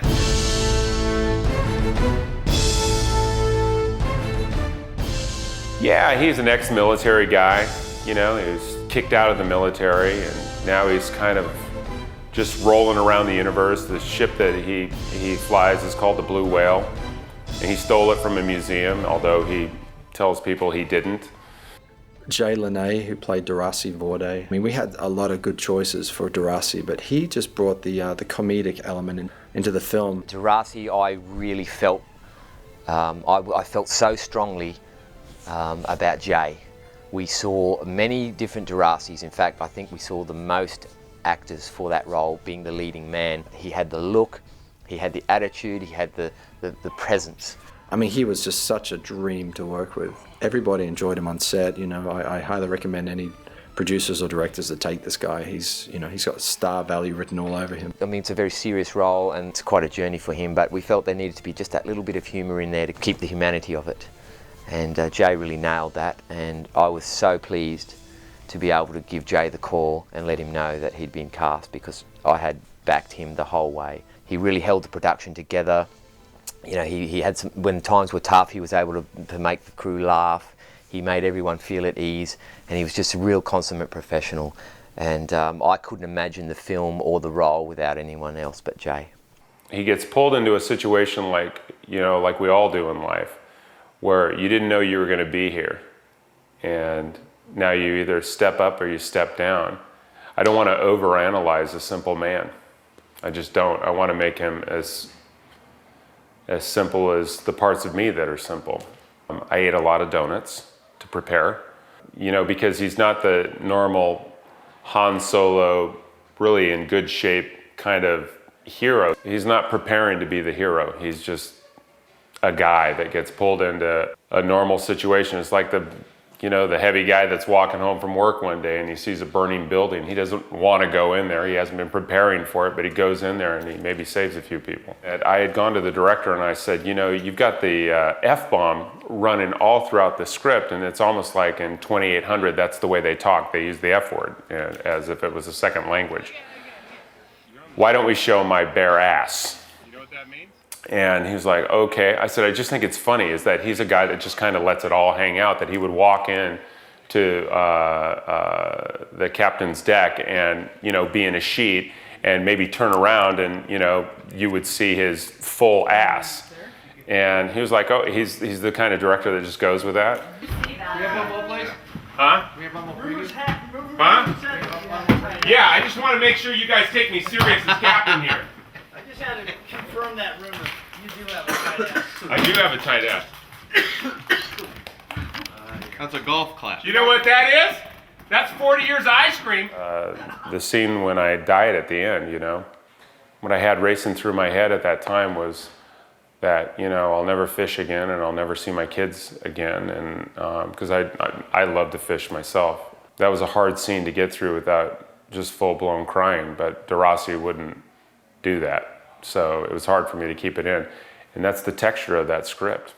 Rochelle Balise, who played Contessa. Now, to be honest, I thought there'd be 1,000 choices for Contessa, but there was just one. She came in and she was perfect, and nobody else just had the right vibe for what I wanted. There were some good actors who came in, but Rochelle, I guess, she was it. She was the only choice I had. I mean, it was a no-brainer. How are you? Sorry, I just had to fucking come out. Whatever happens, happens, right? You know? But I feel great. Contessa was a very, very tricky role to cast because we needed someone of a certain, someone with certain acting chops. They needed to be able to play a robot who didn't know they were a robot. They needed to bring some humanity to the role. We saw a lot of actresses from ex-strippers way up to more mature actresses who had long careers. No one felt quite right. There was a few people that we thought they could have possibly pulled off the part. We brought them in to read with Jay. They didn't quite have the chemistry that we were looking for. It was Rochelle who walked in on, I think, the last day of casting. And again, I had a feeling just about her look that she could possibly be right for the part. And I do remember running down the corridor to Neil just before I brought her through and saying, Neil, I think you should really take notice of this next one. I think this could be her. Is this the most emotional you've ever been acting? You know. Hey, where's my papa? Papa! No, but yes. Yeah. It was great for me because I got to have a little taste of everything. I got to have an emotional journey, which was really fun for me to show a tough side. I really enjoyed that. The character I play is a clone, number 387 of a relatively unsuccessful clone series. Will, who played Sorgon, he wasn't even scheduled to come in for the casting. He just turned up, and a friend of a friend. No way, Captain. Not at this speed. No, we're not entering at this speed. We have to time it perfect. You trust me on this? I'm willing. He was able to bring another dimension to the role that I guess we didn't expect to have. It was always my goal to do a science fiction film, and if it meant I had to shave my head to do it, by God, I was willing. I think people really identified with his character for some reason. I was very surprised at that. Kind of a natural yarmulke I could grow. He played it so well that people really empathized with the character, and I mean that's a testament to a great actor. He's also a famous disc jockey radio personality in San Diego. But Tanner's not playing the last man. No. He's playing a sort of a hybrid clone, so he's actually not playing a man in this. No. Which is rather fitting, I thought. Sorgon has been altered to be slightly less manly, as all clones are when they hit puberty. You have a lot of duos where you have a sidekick who kind of supports the superhero in a way, and this is similar to that. Only Sorgon is blatantly disrespected. He's a bit bumbling, and you never quite know where his motivations lie. Although he seems loyal to the captain, there are a few twists and turns. Cynthia Ikes, who played Alicia, now she was one of the last people we cast in the film, and I saw her at some acting recital, and she was really good. And she really brought a seriousness to the role, you know, which was nice. She has those beautiful eyes that you just get lost in. Again, a slightly difficult role because we needed someone young, but we needed someone not totally unaware of what was going on. I really connect to Alicia. There's so many different layers of Alicia. There's vulnerability, there's humor. I felt that it was a juicy role, and it was good for me, and Neil obviously felt the same way. Instead of going into it thinking, well, Alicia's got to save all of humanity, it's basically like a metaphor, as in, you know, saving myself in a way, and that's how I kind of dove into it. And so, you know, Alicia has many different layers, as does, you know, most people. She, you know, is very vulnerable, has been through a lot. I basically prepared by using as-ifs. If this was a certain situation that was going on in my life, how would I act as if this were the case? So it was very fun to prepare for this role, and I connected with it quite immediately, actually. Kari, who played Gorlock, and you know, a true professional in every sense of the word. She was just so good to have on set. Well, I am Gorlock, and I am a construct. So basically what that means is that many centuries ago I was possibly a human being, is the rumor. But then we had DNA injected into us to make us higher evolved. So if you look at it that way, I am a higher evolved human being. I think, obviously, I'm a great person who is fighting for my people. I've done many things in the past that I regret, but I am also really on a mission to save the constructs. And I've saved billions and billions of lives. Sci-fi and creating a whole world, you can really go with your imagination. So it's not like any other type of acting job where it's basically a whole made-up world. So how do we justify when we're talking and we don't even necessarily know what we're talking about, when we're having a different language that doesn't exist? So it's been interesting to work on that and to make it make sense to myself. So just doing the normal acting research, but it's on, you know, in different galaxies. Stop! Stop it! 1, 2, 3, 4, I declare one more! We love each other. We love each other with Hollywood. He looks like that and he's still doing You like that touch? Yes, I am. Good kiss? Okay, you want me like this? Yeah, no gay voices. Okay, no. The guy who played the Destroyer, he suffered a lot for the film. And out, get out, out. Action 2.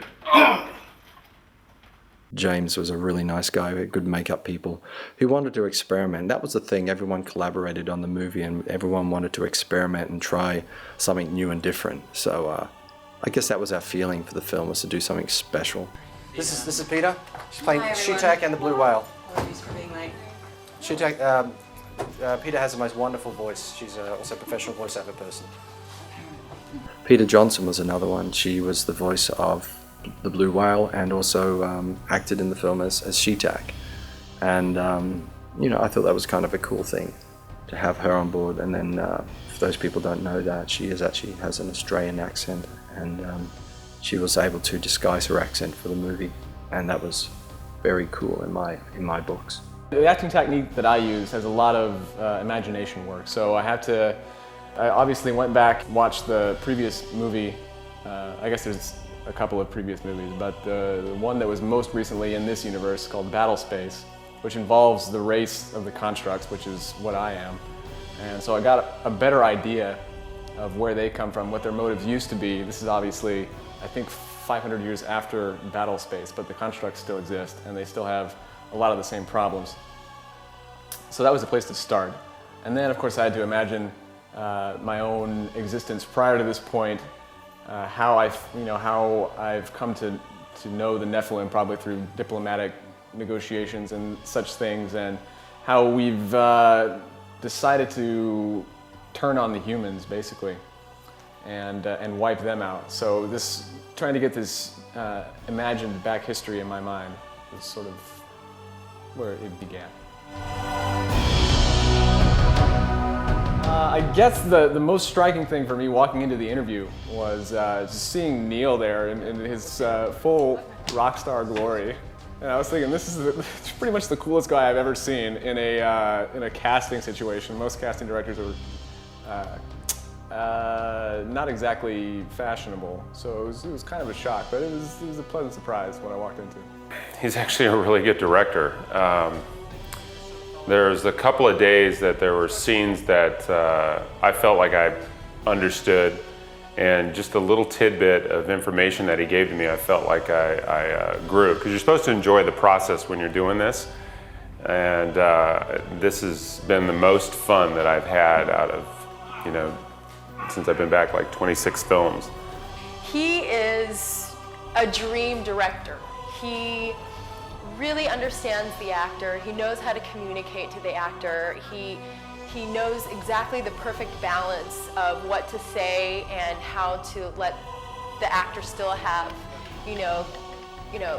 some sort of creative control. True story, best crew I've ever worked with, best director I've ever worked with. In fact, I'm going to kiss everybody on the mouth when I leave this project. I really did traverse galaxies, really, because working with him, you don't need a spaceship. I've been on many, many, many sets, and Neil really knows how to just run it. Everybody here is so happy to be here, and he's just a joy to work with. Neil is great to work with because he's so enthusiastic about what he's doing. It's obvious that he's having a great time, and he just encourages you to have a great time. It's the best experience, and I hope we get to work together again. It's been fantastic. And the great thing about working with Neil is he knows when to direct and when to pull back and let things just create. And the good thing is he's letting me like improv a little bit here and there. In fact, he encourages it. Very, very talented, and seems to know exactly what he wants and has a clear vision of what it is that he wants. And I'm really, I feel fortunate to be working with him. Neil is amazing to work with for a few reasons. I worked with a lot of directors, and the thing about Neil is he gets both aspects of, a lot of directors are very technical, but maybe not so savvy when it comes to the acting craft itself. Some directors come from an acting background, and they don't always know what they want as far as getting a shot. And Neil knows it all. He's extremely multi-talented himself, and he's very generous to the actors as well, in that he understands what it is to try and find those moments on camera.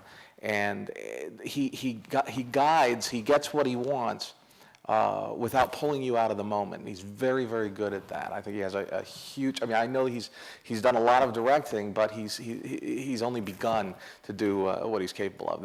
He's actually amazing on set. Okay, I'm going to tell you just a few simple things. It was fun and it was free. Neil didn't bog you down with directing you or over-directing you. He gave you such a freedom to allow you to explore whatever it is you wanted to explore. And then together, we all shaped it. And it was really quite phenomenal how that happened. So it was like magic. There was the whole shooting day where he wore no pants, which was odd. He didn't look bad in a little skirt. But, listen, he's a creative guy and he wants to do things his way. That's all right. This film was made with the belief that good filmmaking is made from the heart, and I hope people can see the difference between a film like this and some of the other low-budget science fiction films that are just done for money. This wasn't done for money. This was done because we wanted to make something that was special. I guess I wanted to make the type of film that I want to see, and that often is not made. Science fiction is very much an evolving subject, and I like to see things in outer space. I like to see people relating to each other and having adventures, and I like to see where humanity is going. So we took a lot of risks and tried to do something a little different. If you watch this film a second time, will it teach you something? People get a lot out of the movie when they watch it a second and third time. That's what I like about this movie. It's more. There's more layers to this film than what it appears to be. It's not a shoot 'em up type movie. It's not a cop in space who's trying to hunt the killer on the spaceship.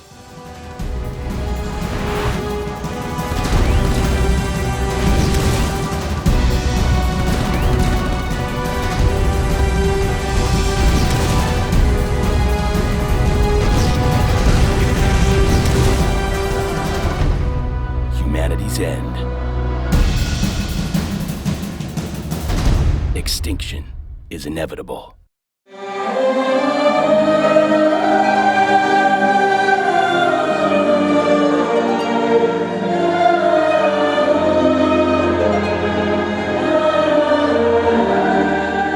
cool thing was one of my favorite people in the world, Uta Ehrenberg. She basically brought in her ex-husband, Nettie John Cross. For those who don't know who Nettie John Cross is, he's one of the big rock stars from Europe. Nettie's talent comes from when he was young. I think it was instilled into him as a 6-year-old boy. His parents, I think, were forcing him to make music. His mother and father were just into the classical world, and from this point, he stepped out towards the rock and the heavy metal side of things. But his roots were always classic, and so it was great that I could sort of bring him this project. And it basically brings him back to his childhood, I think, a little bit. Bin mit 7, habe angefangen Klavier zu spielen, habe 10 Jahre Musikschule. Meine Mutter ist Opernsängerin. Ich bin aufgewachsen in so einer Familie, die klassische Musik macht eigentlich. Und für mich ist das eigentlich nicht schwer, sowas zu machen, auch wenn es schwer klingt. I first met Nettie and it was strange. The first time I met him, it was we just connected in a second.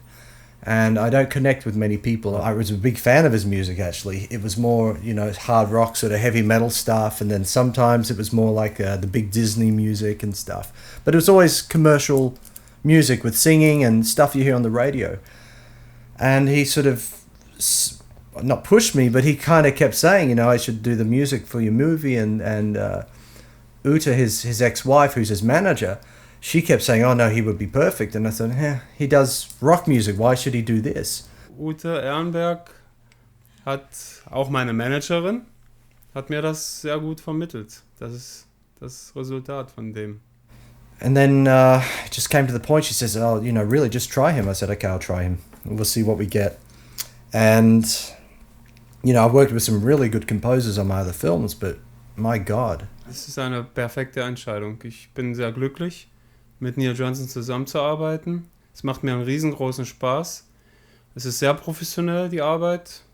Und ja, das Gefühl ist bei mir total auf einem hohen Level und bin sehr glücklich.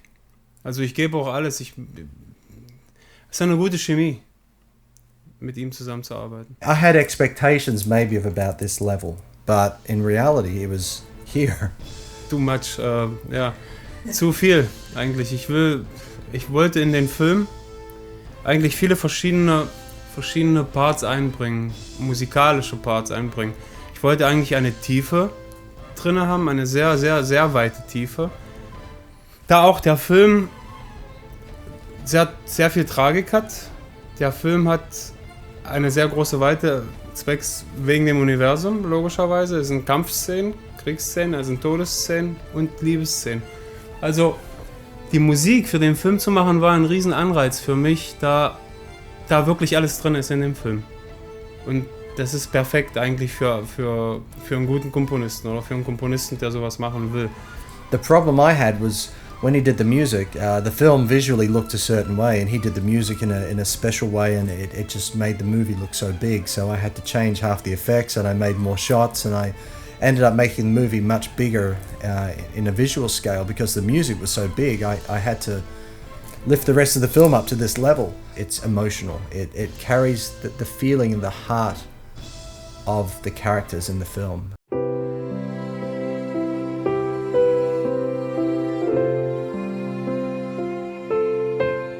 Das ist sehr schwer. Ich habe für jeden Song eigentlich verschiedene Emotionen. Rochelle's Song hat mich eigentlich die Schauspielerin total begeistert, um ehrlich zu sein. Ich wollte ihr unbedingt einen starken Song geben, weil sie sehr, sehr stark spielt. Und ja, ich habe mir das Bild angeguckt und habe einfach drauf losgespielt. Einfach mit Klavier, so habe ich den Song angefangen und ja, das ist dabei rausgekommen. Einfach nur ein Gefühl.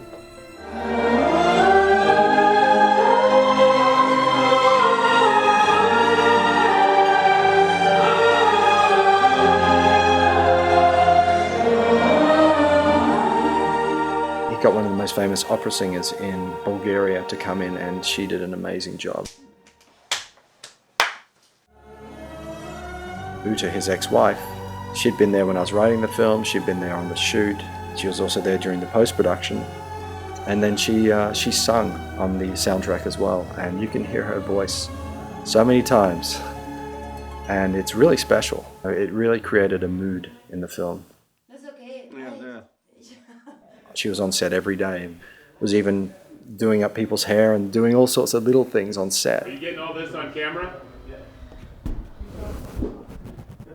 You like it, huh? I like it. I know. You're all of a sudden my favorite hairstylist. And then in post-production was invaluable with the feedback and even, as I said, with the music, helping compose the music and get the music produced.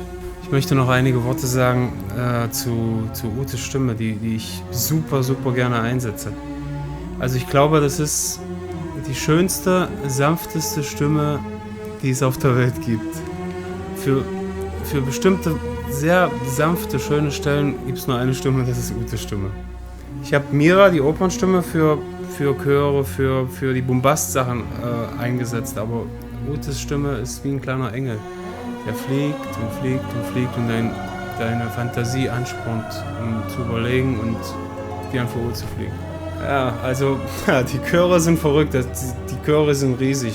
Neil ist zu mir gekommen und hat mir von Hellraiser die Musik gegeben und sagt, so möchte ich das. Und wo ich das erste Mal den Hellraiser oder Hellbound, den Song gehört habe, habe ich mich an den Kopf gefasst. Da habe ich gesagt, wow, fuck. Ist sehr, sehr groß. Ja, dann haben wir die Chöre versucht, wir haben die Strings aufgenommen, alles und also die Chöre sind zu zweit gesungen. Klingen riesig fett. Mira und ich. Ich habe 20 Mal eingesungen, Mira hat 20 Mal eingesungen. Das ist sehr viel Arbeit. There's a real big advantage to working in Bulgaria. I mean, Neddy is German, but he's based in Bulgaria at the moment, and his studio is here. And it's great, he can just call up someone and say, I need a violinist, I need an opera singer, and they're here within a couple of hours.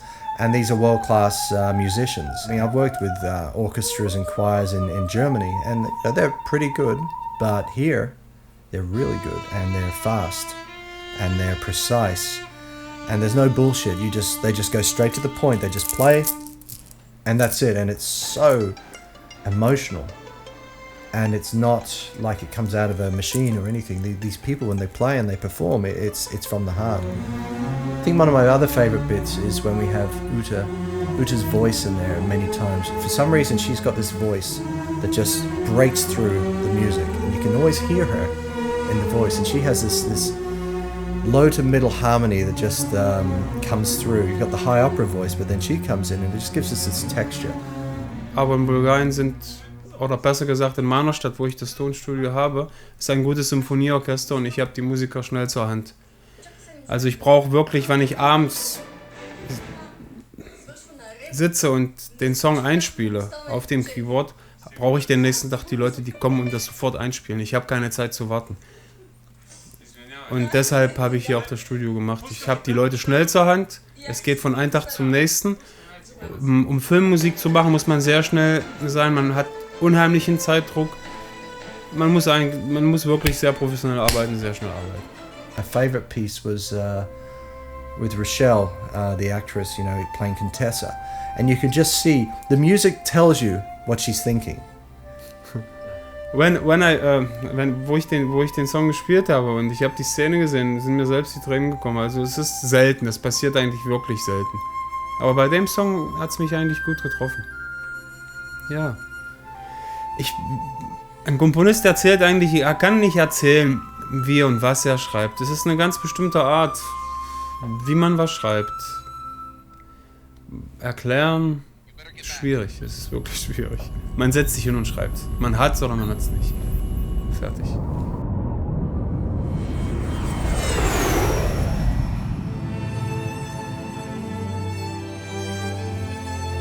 Ja, ich wollte unbedingt was sehr Besonderes machen.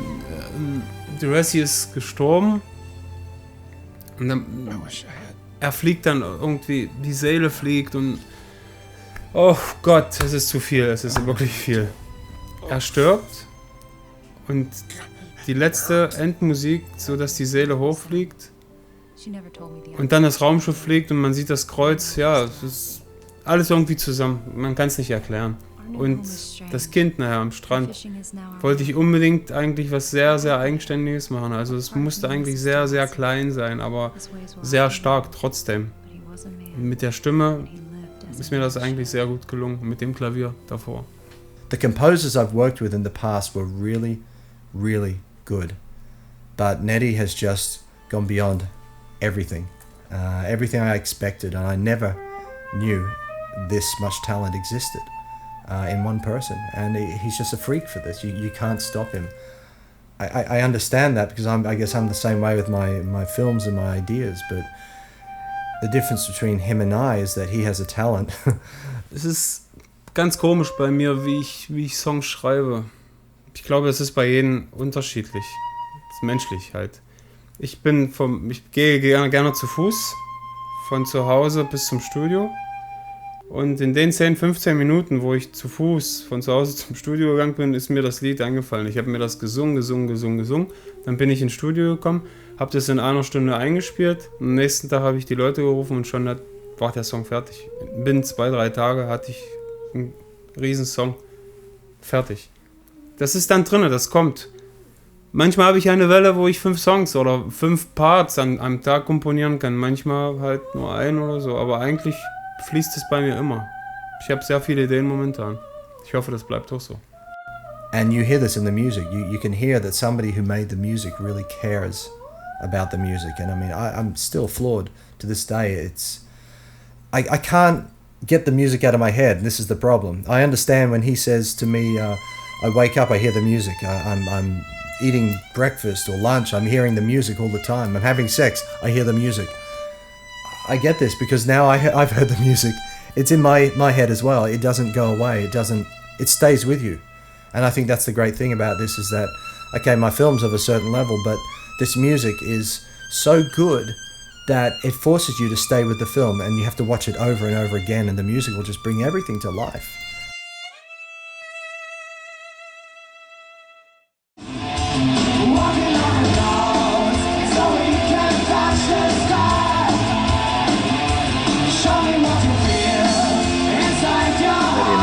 They used to perform together, did a few albums, and they donated one of the songs for the end of the film, which was really nice. You can see Nettie singing, and you can even see Uta doing some of the harmonies, which is really special for me because it's two people who are really important in my life and were able to really contribute, I guess, to the movie. So.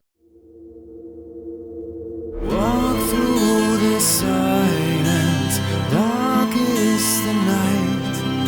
With wind in my face, I search for the light, counting the stars and hiding my tears, longing for someone to take away my fears. Nightingale, come sing with me. My heart is full of pain, but I know the morning comes, the sun will rise again. Far, far away, thousands of light years, I'm far away, crying alone. Far, far away, more than a lifetime.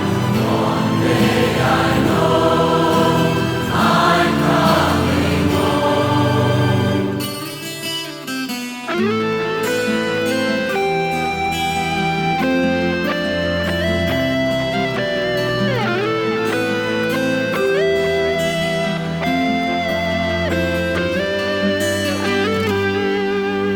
Painful and empty, I'm too blind to see.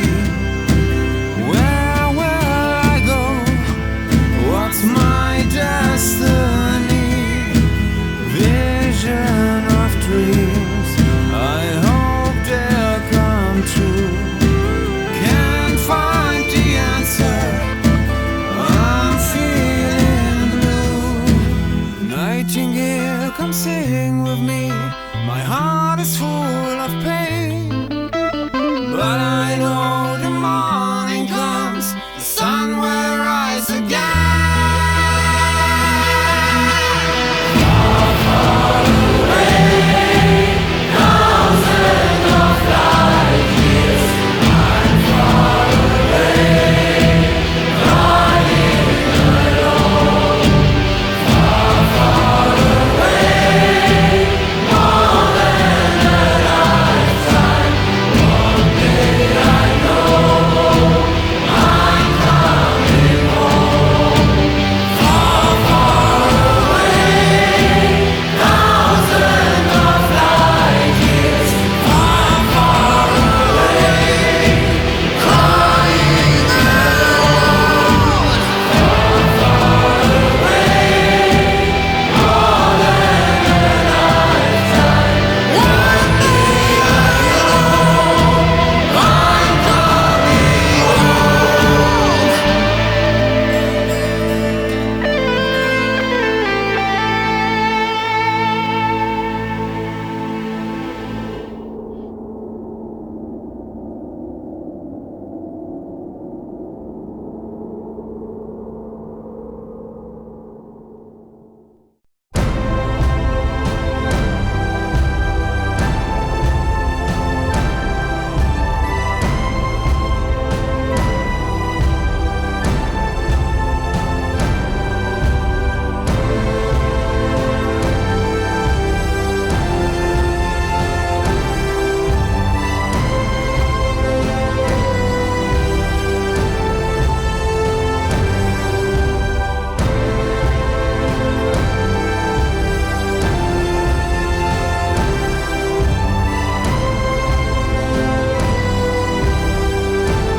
Walk through the silence, dark is the night.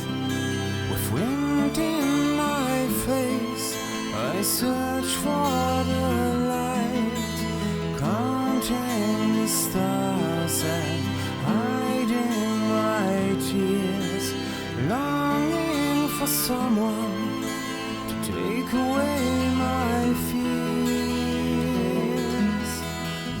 Nightingale, come sing